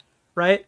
Well, not sisters, brothers. Like two brothers will kiss on camera for clout in social media land, like the Island Brothers or whatever. So I don't really believe everything that everybody just says. Content had made such a decline in quality, and all the comments were talking about like how hard I fell off from YouTube. And mostly a lot of YouTube thumbnails with my face front and center. And as someone who had pretty much put all of his self-worth. Yeah, I think we did, Nick. I mean, I had more sympathy, basically. Yeah, I mean, I don't have any. You know, honestly, I think that my position is correct because I have no sympathy for any of these fucking people. Into his online presence the past 3 years. Nick keeps bringing up the Island Nicholas Boys. the Goat, thank you for what the $5 am I trying to say limit. over here? Did you see the lol ovulated allegations? Oh, lol overruled allegations. He's Hassan's close friend. Yeah, I know that this guy likes Hassan Piker. And I'm not going to just fucking throw that out there and be like, I know this guy's bad because he's a Hassan Piker dick sucker. Because then it just sounds like you're just like compounding it with all the other Ethan Klein, Hassan, Destiny bullshit. And you don't actually have a position on this. If that makes sense. You know? But, I mean, no doubt in my mind, his tweets about the Ethan Hassan Destiny stuff would be probably insufferable to read through right now. Years. If he was making them. This pretty much broke me harder than anything that I had experienced in my life so far. It felt very humiliating, and it felt so... I'll hit the button. Sorry, dude.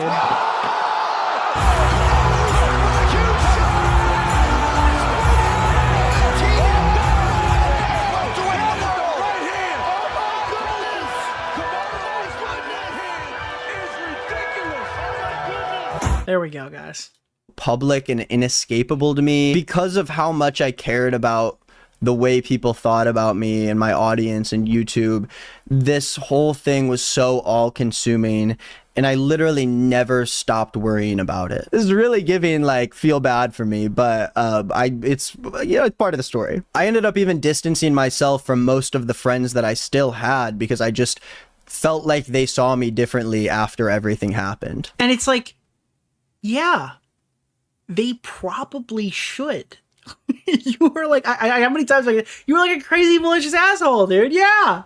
And even the friends that I still had, when I talked to them, they just had to listen to me obsess over these feelings for months because there was nothing else that I would feel, you know?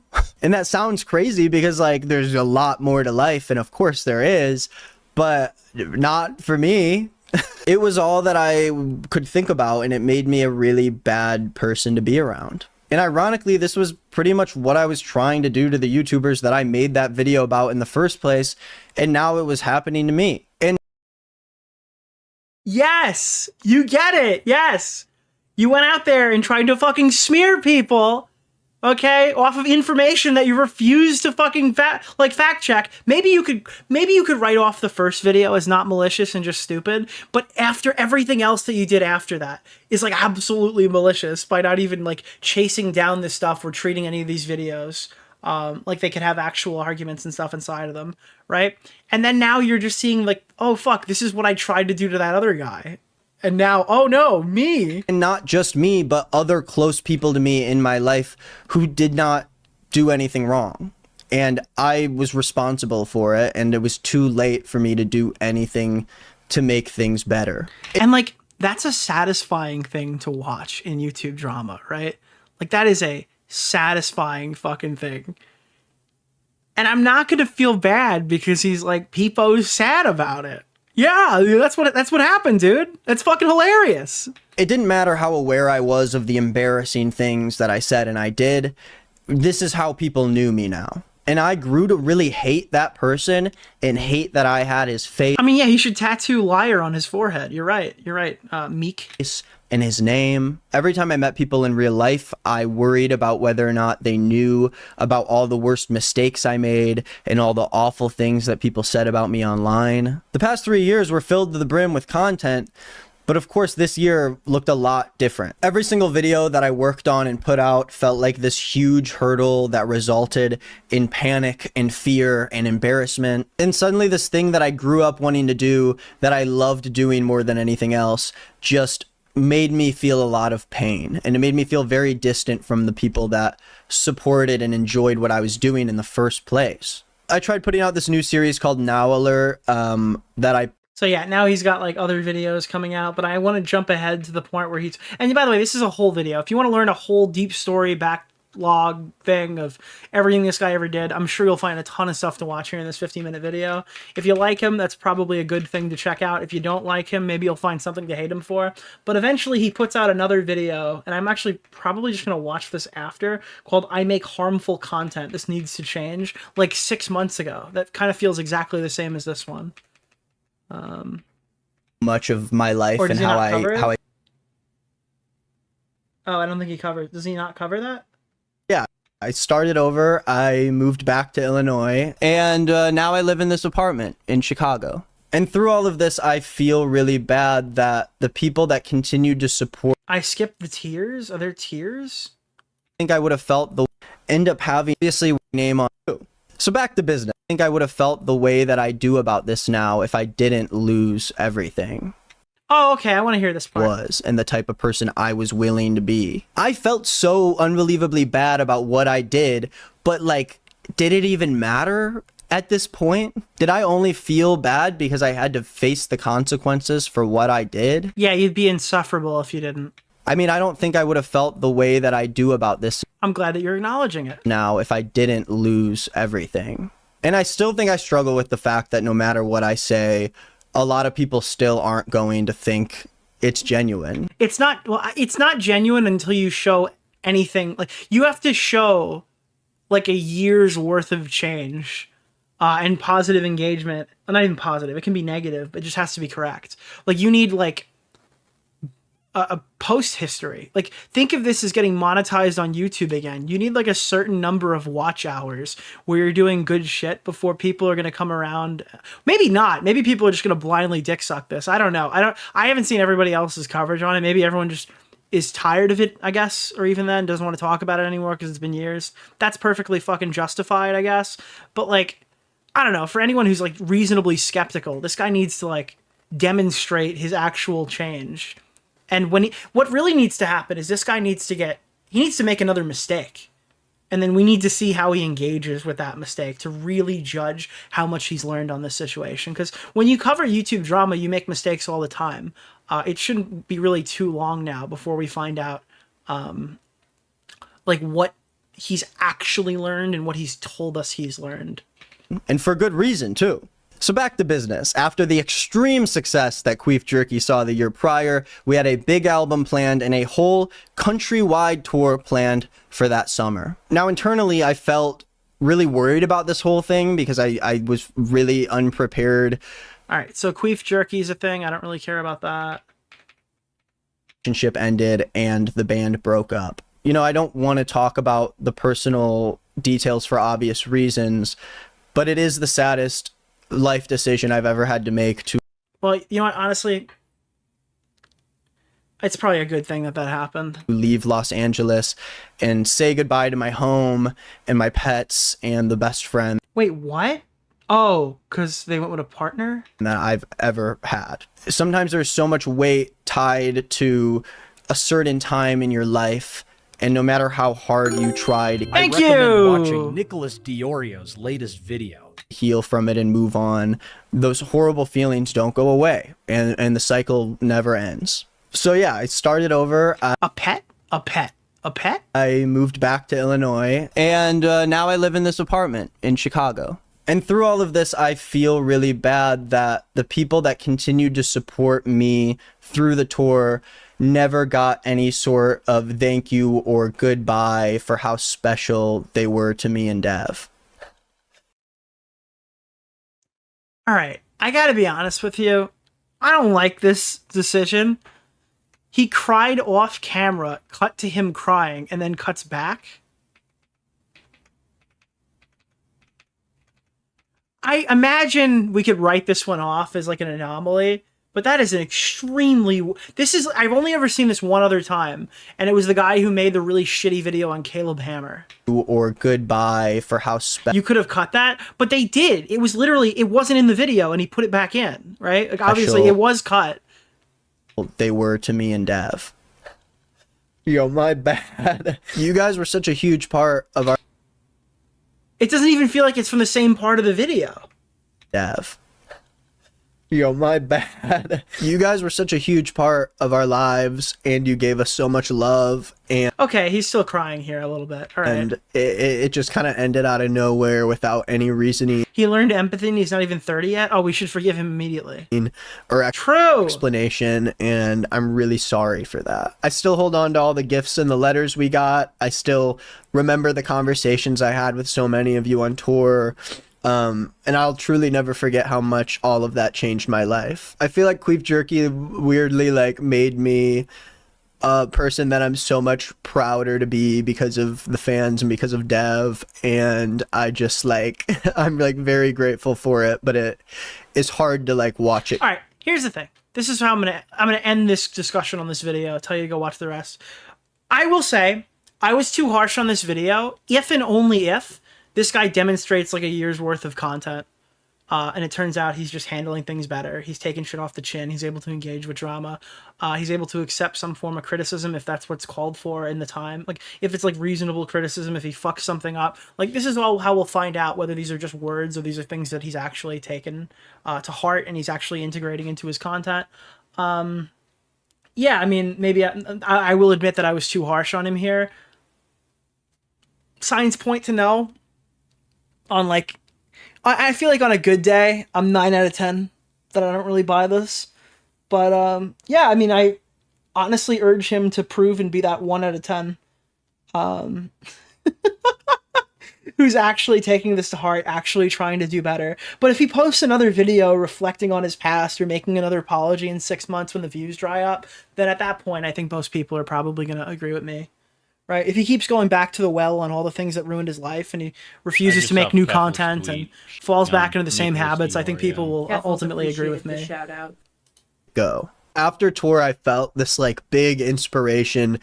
In October, I decided to go to Germany to live with my friend for a month. Dude, he went to live with Tommy C. To produce this solo album that I've been working on for a little bit over a year now. I always struggled making these long-term projects, but this album and this world that we've been building is something that I truly have just put my all into, and I'm so proud. And it seems like he's a pretty decent, like, dude, that's the thing. Look at this. Look at what you just saw here. The world that we've been building is something that I truly have just put my all into, and I'm so proud. Why does this guy make trending topic YouTube drama? It seems like he's actually talented. Why is he here?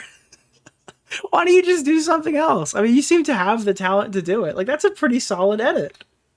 Money, yeah, I mean, sure, right? But once you hit these niches, you can. There is money to be made outside of talking about YouTube drama. If people are that talented and have other passions, there are other avenues to make, which are much less stressful than the one that he wants to get back into. Excited for people to see it. Truly, the end goal of all of this is for me to be able to tour the country again with all of my friends.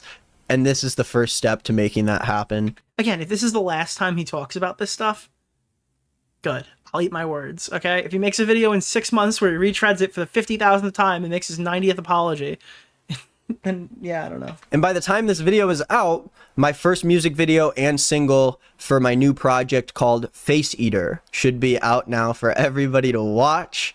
That's crazy to finally say. There's so much more to enjoy this year coming soon, but I hope you enjoy this. And I guess we'll see. We're going to put it on a, here's this new song.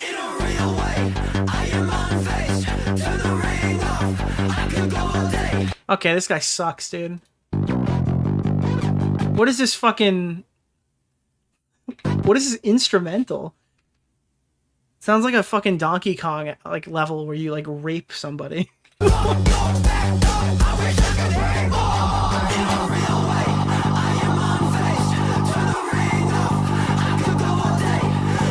Crab techno? I don't know why I said before, like it was well edited until I heard what he sounded like.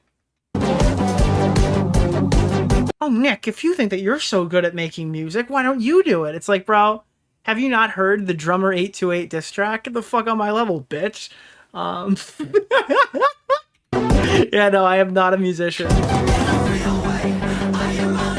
Triple X vaccination? Did you just write in my chat? Triple X vaccination. What version of Donkey Kong were you playing? Well edited music is A. I mean, it goes crazy on mute, you know? This is pretty good on mute. This is I mean, he should make videos for people, I guess. Not drama ones, though. It does go crazy on mute. BLM song. What's the name remix. of the guy? I mean, look at that. I like that shot in the red. The red shot was pretty cool. Holy fuck. 1738. Hey. I'm like, hey, what's up? Hello. Dude, yeah, dude. There we go. Oh, man. Yeah. Dude, that's like every college party was just blasting Fetty Wap's fucking album. Isn't that guy homeless now? Dude, was it like RGH Island or something? That was the other one that played a lot. My Way. Trap Queen. Oh. This is niche music. Someone might like it somewhere. That's every music. All music is like, someone might like it, yes. But that whether it makes it good or not is if the majority of people choose to play it on Spotify. That doesn't make it good or not. That's a bit much, but yeah. I did want to watch this, So these were the tweets that I was making fun of, and we already looked at that.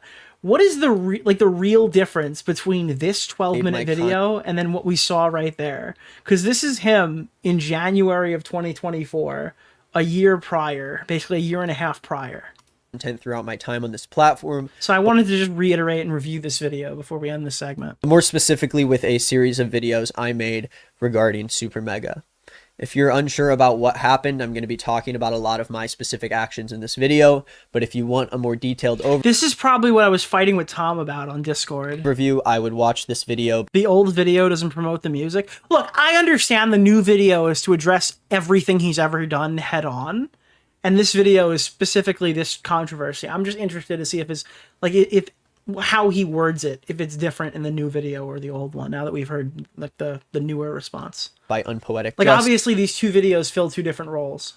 That summarized and documented a lot of what happened since July. I'm going to be linking that video in the description. For the past 6... Wait, what? Oh, is this the video on him? I like to report on news as quickly as I can, and I did so with both my videos in this case, but specifically with this story, I should have absolutely waited on a response by Super Mega and made one big video about it. The question is, if he waited for Super Mega's response, would that have even changed his... At the time, with the mindset that he's in, with the friends that he has, with like the biases that he already had... maybe it would, because the public perception would be different, I guess. Months I have been defending myself against criticism for how I used my platform in a series of videos I made attacking Matt Watson and Ryan McGee of Super Mega. I stubbornly persisted and posted videos thinking that I will say, now that he's not naming them directly, because it makes sense, right? The video isn't about them specifically, though it's why we would go watch it, right?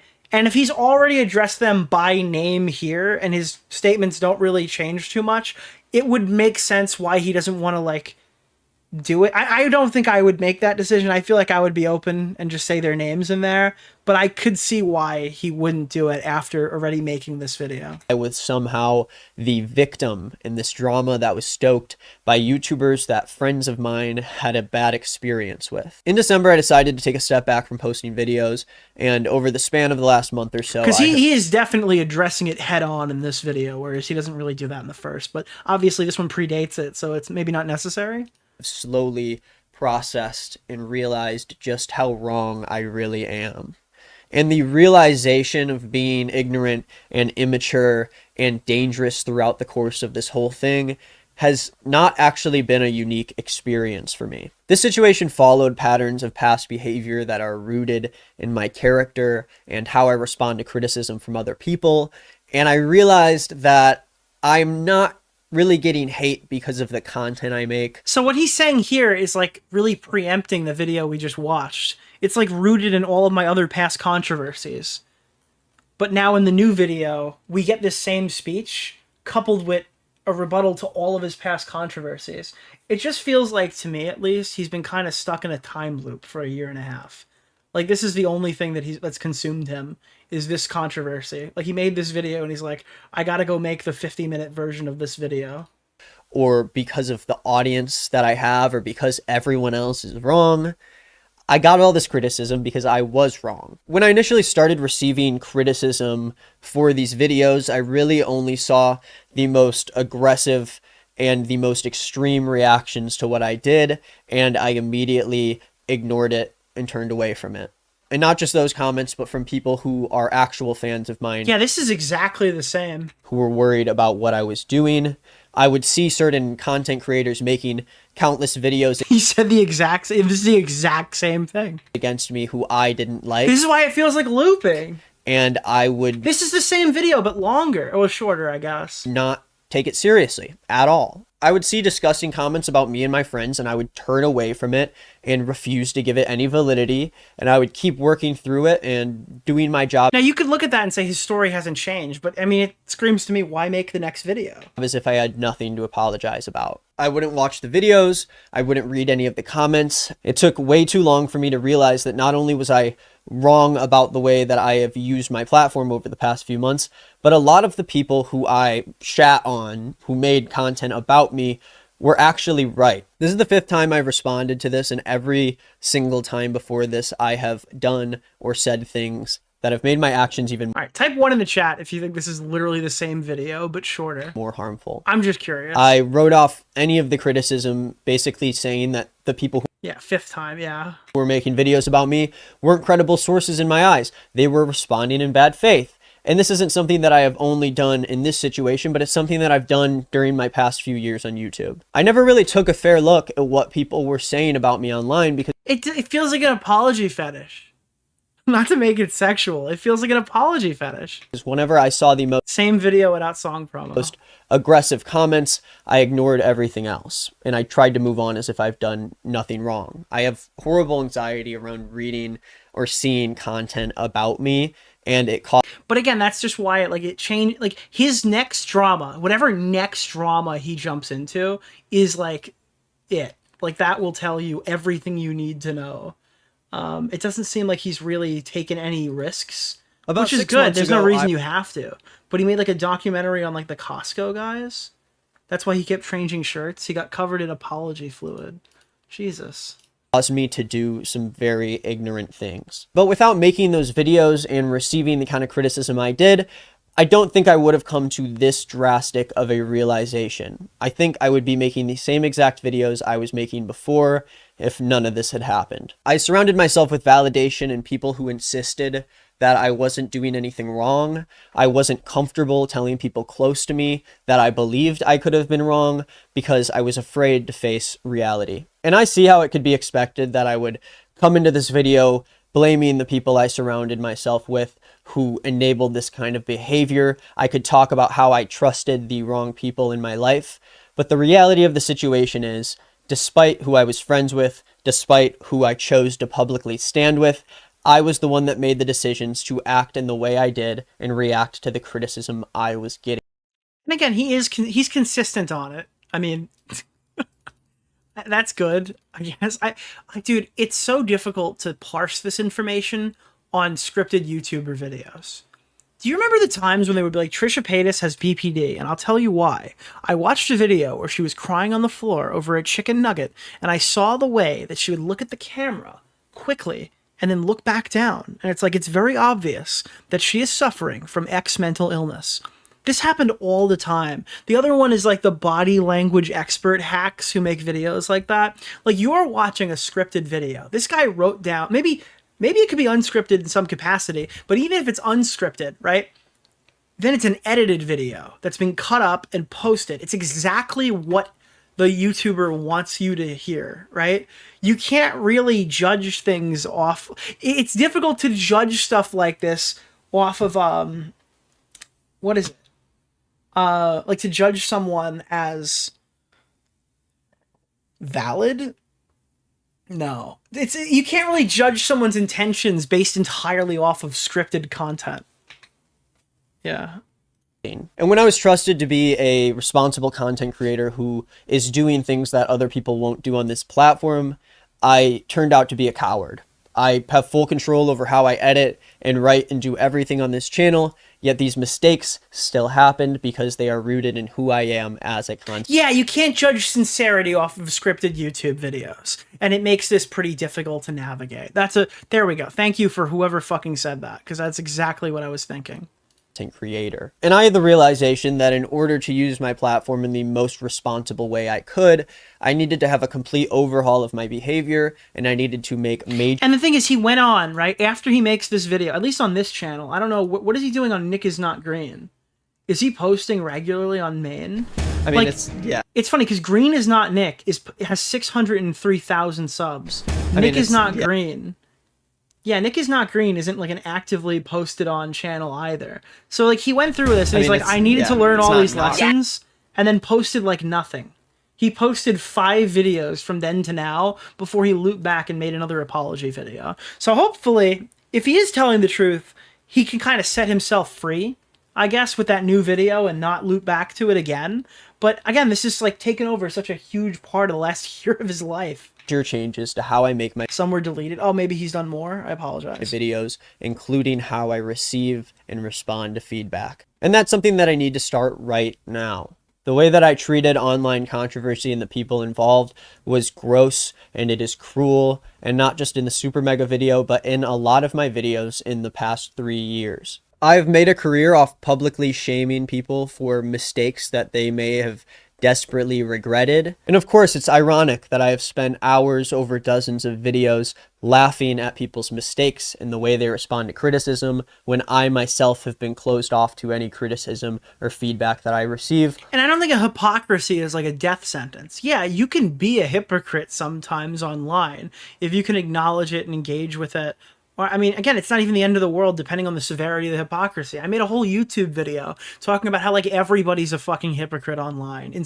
Like, when you're making arguments in 2017 and you're being held to different arguments in 2025, right? Based off of old, like, yeah, of course, there's gonna, you can't be, like, on YouTube, you are retroactively held to everything you've ever said, despite any worldview changes you have had.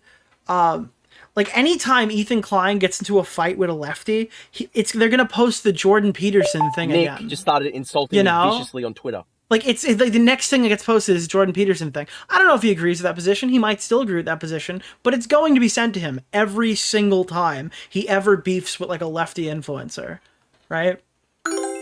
I recommend watching Nicholas DeOrio's latest video. Did he just turn 32 and learn empathy? Yeah, literally. I mean, eventually you're going to, like, have disagreements with your former self. It's how you engage with it that matters. On my own videos. And I'm aware that I've had content in my past that people have considered harmful and that people have spoken out about, specifically my J-pop idol group video. And now this is making reference to other stuff that he's literally addressed in the other video. I have.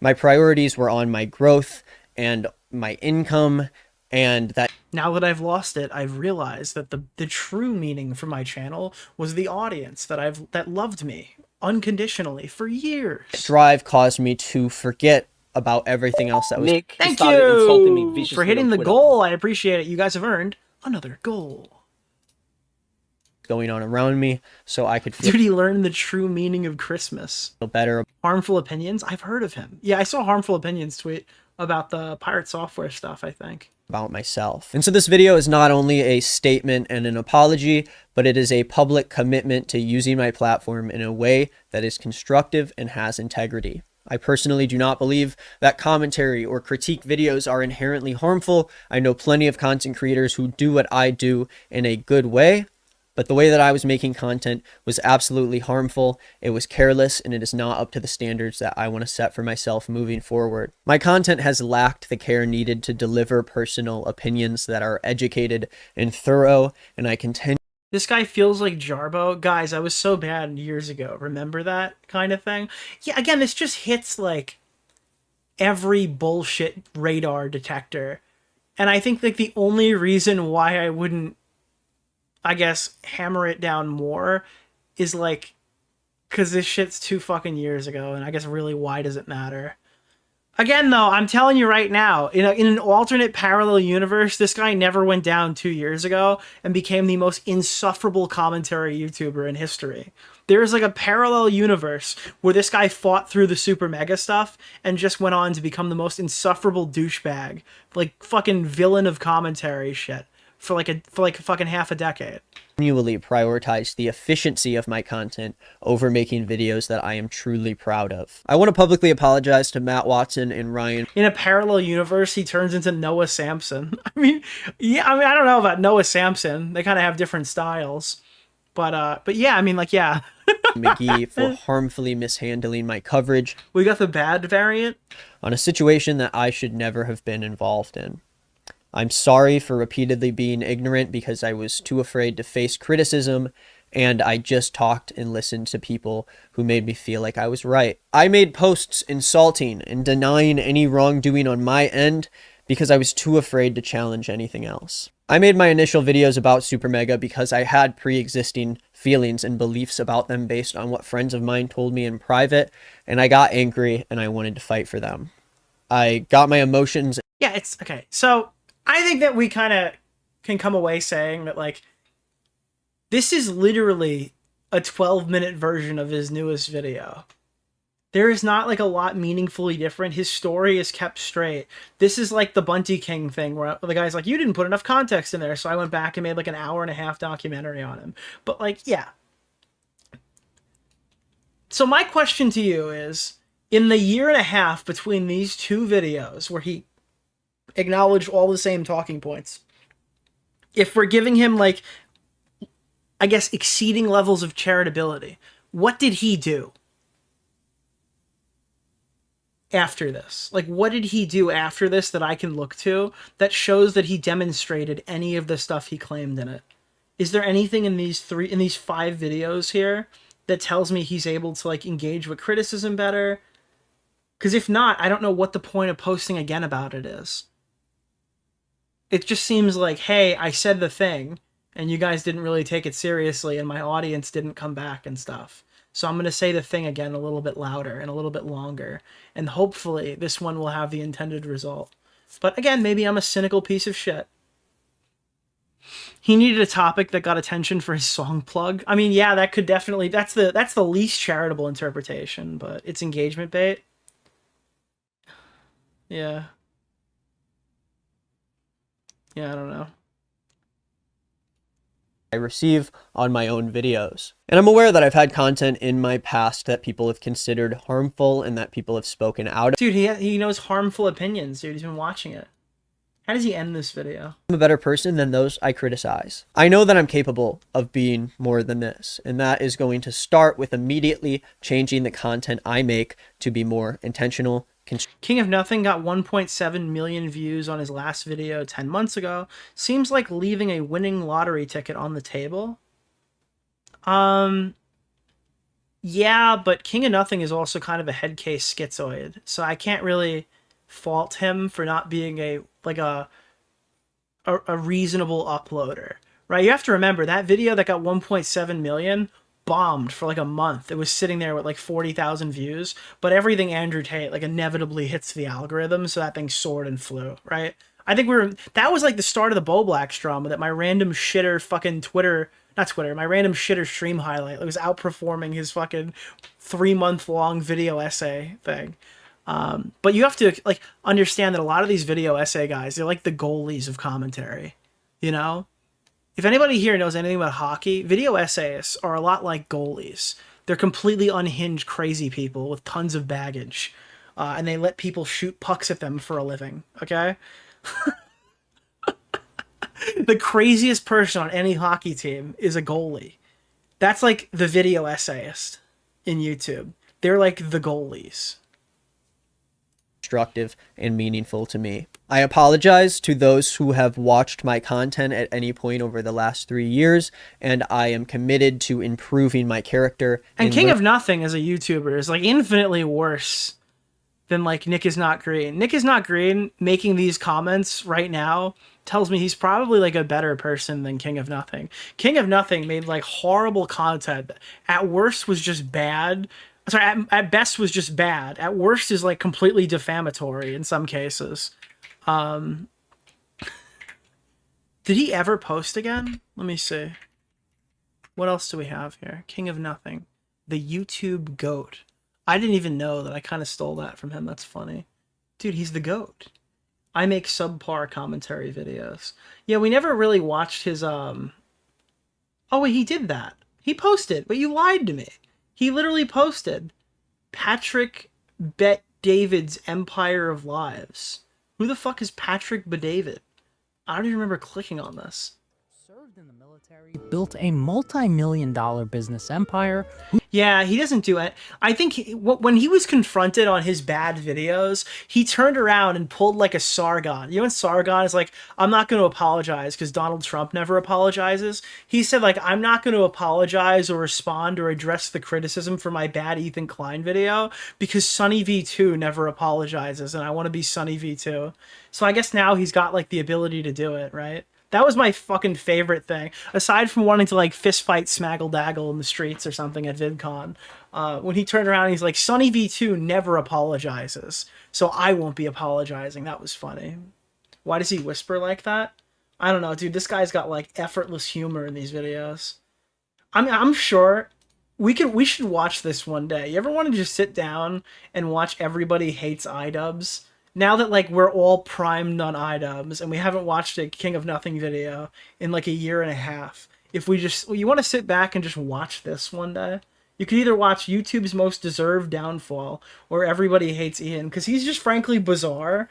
And I feel like a video on iDubbbz is a great metric to see how bad this guy's content is, because you're all primed to agree with him. That could be like a really fun retro segment on the channel, because it would argue the point very well. Because again, my whole chat hates iDubbbz, absolutely despises him. You're going to agree with iDubbbz at points in this video, probably.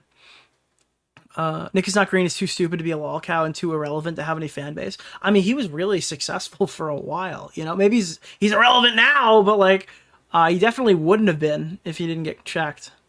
What's Anissa doing in the preview? That's like her rape dance, right?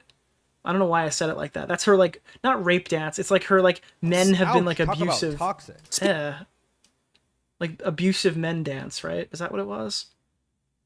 The fuck was it? It was like her TikTok.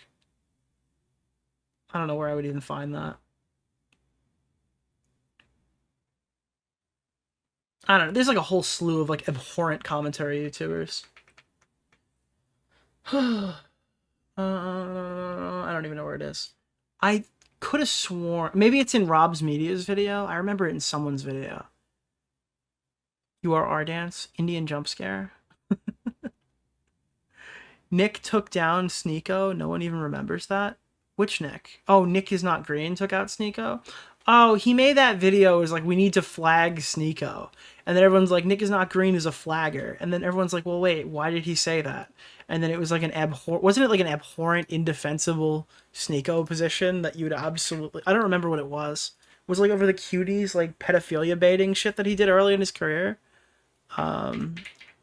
NickIsNotGreen. Sneeko. I forgot. I didn't really talk about this, did I? YouTube should ban Sneeko.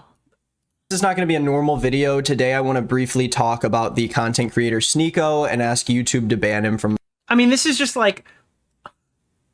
Why can't you just make a video about it? It's 3 minutes long, and it's like, hey, this is not really a video. It's just me calling to ban somebody. The platform. I'm going to keep this video really short. Again, but it's Sneeko, so it's not really defendable. It depends on what position he's arguing. Qualifies for removal from the website. Now, I'm not going to go into too much depth here, but if you don't already know who Sneeko... Yeah, no, dude, like, whenever you're saying YouTube needs to ban this guy, I'm not going to go into depth here. It's just, like, asking for trouble. He's sort of like the new Andrew Tate now that he's not on the platform anymore. He was recently banned off Twitter and now has 2 channel strikes on YouTube, but I'm not exactly sure what the reason for that is. Now, a little over a month ago, Sneeko went on his live stream to talk about one of my friends, Chad, who gave me permission to make this video, but... This seems like a pattern of behavior. I mean, okay, whatever. All right, this is the before times. It's like, hey, dude, I'm going to go after Sneeko. YouTube needs to ban him. Why? Because he went after my personal friend. Oh, okay. Cool. Had no part in the creation of it, and it wasn't her idea. I don't know who Chad is, to be clear. So again, this could be totally justified, but I'm just seeing, like, isms in this video. Suggestion for me to make this. He reacted to a video she made about a TikTok dating coach, and I'm just going to play the video here so nothing can be left out of context, but I am going to issue a huge content warning for sexual assault, so if that's something that you're uncomfortable with in any way, I would leave the video now. You know what's so funny about the internet? It hides the fact, and like this feminist garbage hides the fact that she's attracted to that guy making the videos. It is what it is. Girls, you could vouch for it. You know it's true. She would. And you know what's true? What's so predictable? You could tell by the way she's talking that she hasn't been properly in a long time. It's been a while. So she's on the internet making this garbage video, promoting all this feminist garbage to your fucking lonely girls in the comment section. I mean, this is like bizarre incel bait. What you really need, Chad, is some yeah, shut up with your feminism. Yeah, come here. Yeah, I'm gonna be honest, dude. This is insane. Yeah, this is pretty fucking crazy. That's what you need. And she's gonna go, that's what you need. You need some... Okay, that's also fucking crazy. Yeah, all right. Sense back into you. And you know what they're gonna do after they did that? They're gonna clip that part and say, I'm like, incel problematic, but you know it's true. You can hear her voice. She hasn't been properly in too long. And now you make... Yeah, I mean, it's really not an... That's fine. There's no really reason to talk about this. The video is cringe in its presentation, but like, I'm not going to defend... I'm not going to go out of my way here to attack NickIsNotGreen over being mad about this position, especially if it's coming, like, against a friend. Yeah, that's fucking crazy. Imagine watching that clip of Sneeko and thinking it's normal. I mean, he's just an insufferable douchebag, dude. The funny part about him commenting about her sex life is literally just going to show that he's the one that's not getting any. Being disgusted by someone simulating sexual assault is not disagreeing with someone's opinion. It's literally just being a decent human being who wants others to be safe. Yeah, I mean, I don't know. Sneeko exposes Nick is not green with YouTube favoritism and bias. What the fuck is this? Wait, why did it backfire? Hold on. If you watch this video and you also believe that Sneeko should be banned from YouTube, you can go to his channel pages, click about and saving the children's ears from the tyrant Sneeko. Like, people don't have the ability to not watch I recommend watching and he Nicholas has DeOrio's I feel like this is latest video. every video.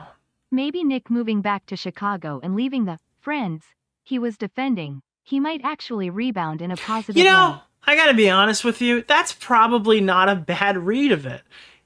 I think moving yourself out of Los Angeles can do you a lot of good. A lot of good, probably. That's probably one of the best takes I've heard probably one of the best takes I heard tonight. Moving out of California could be like a genuine benefit. Vegan gains, dude. What is this? Again, fly as me. Let's give it a shot. Ooh. Okay, dude. Awesome. Yeah, that's good. That's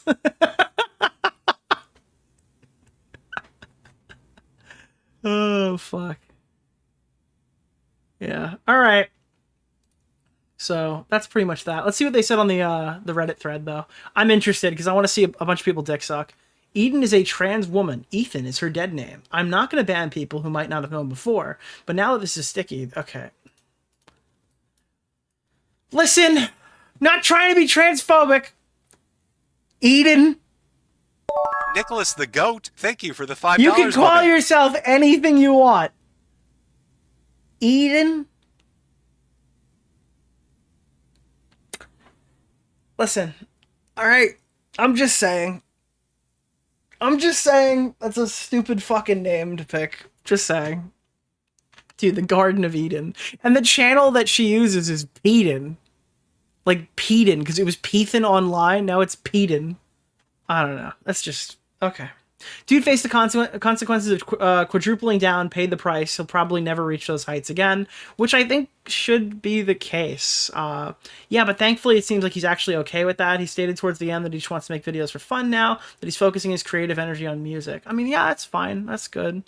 I'm completely out of the loop on this one. Who is he? What did he do? A while back, he made false allegations against a YouTube channel. Well... Not exactly right. The allegations have been made by other people, and he reported on them in a very irresponsible way and tripled down before. Okay, so then, yeah, he made false allegations. I don't know.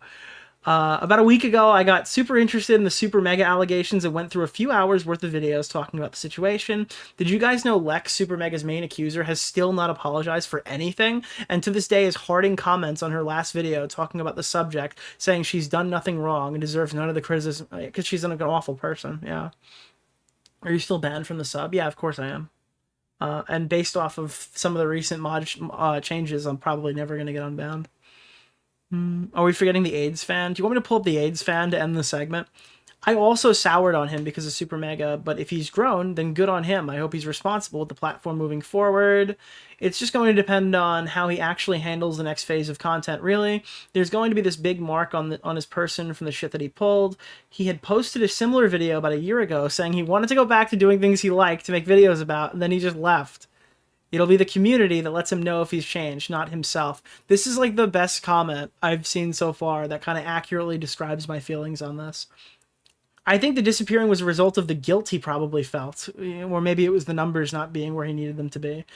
He may have apologized, but sometimes nothing will absolve guilt like time and reflection. Yeah, nothing quite like making the same video twice but longer. I expected the worst going in, but I think he did an admirable job of not watering down how wrong he was, which I agree. I loved when he said something along the lines of some creators just power through drama until people forget what they did, but I'm not like that. I had written him off, but I'm cautiously optimistic to see what he does. Yeah, but eventually you kind of have to stop saying sorry. Otherwise, you know who you are? You become Ian. You just become iDubbbz, dude. You just become iDubbbz where you just go around saying sorry.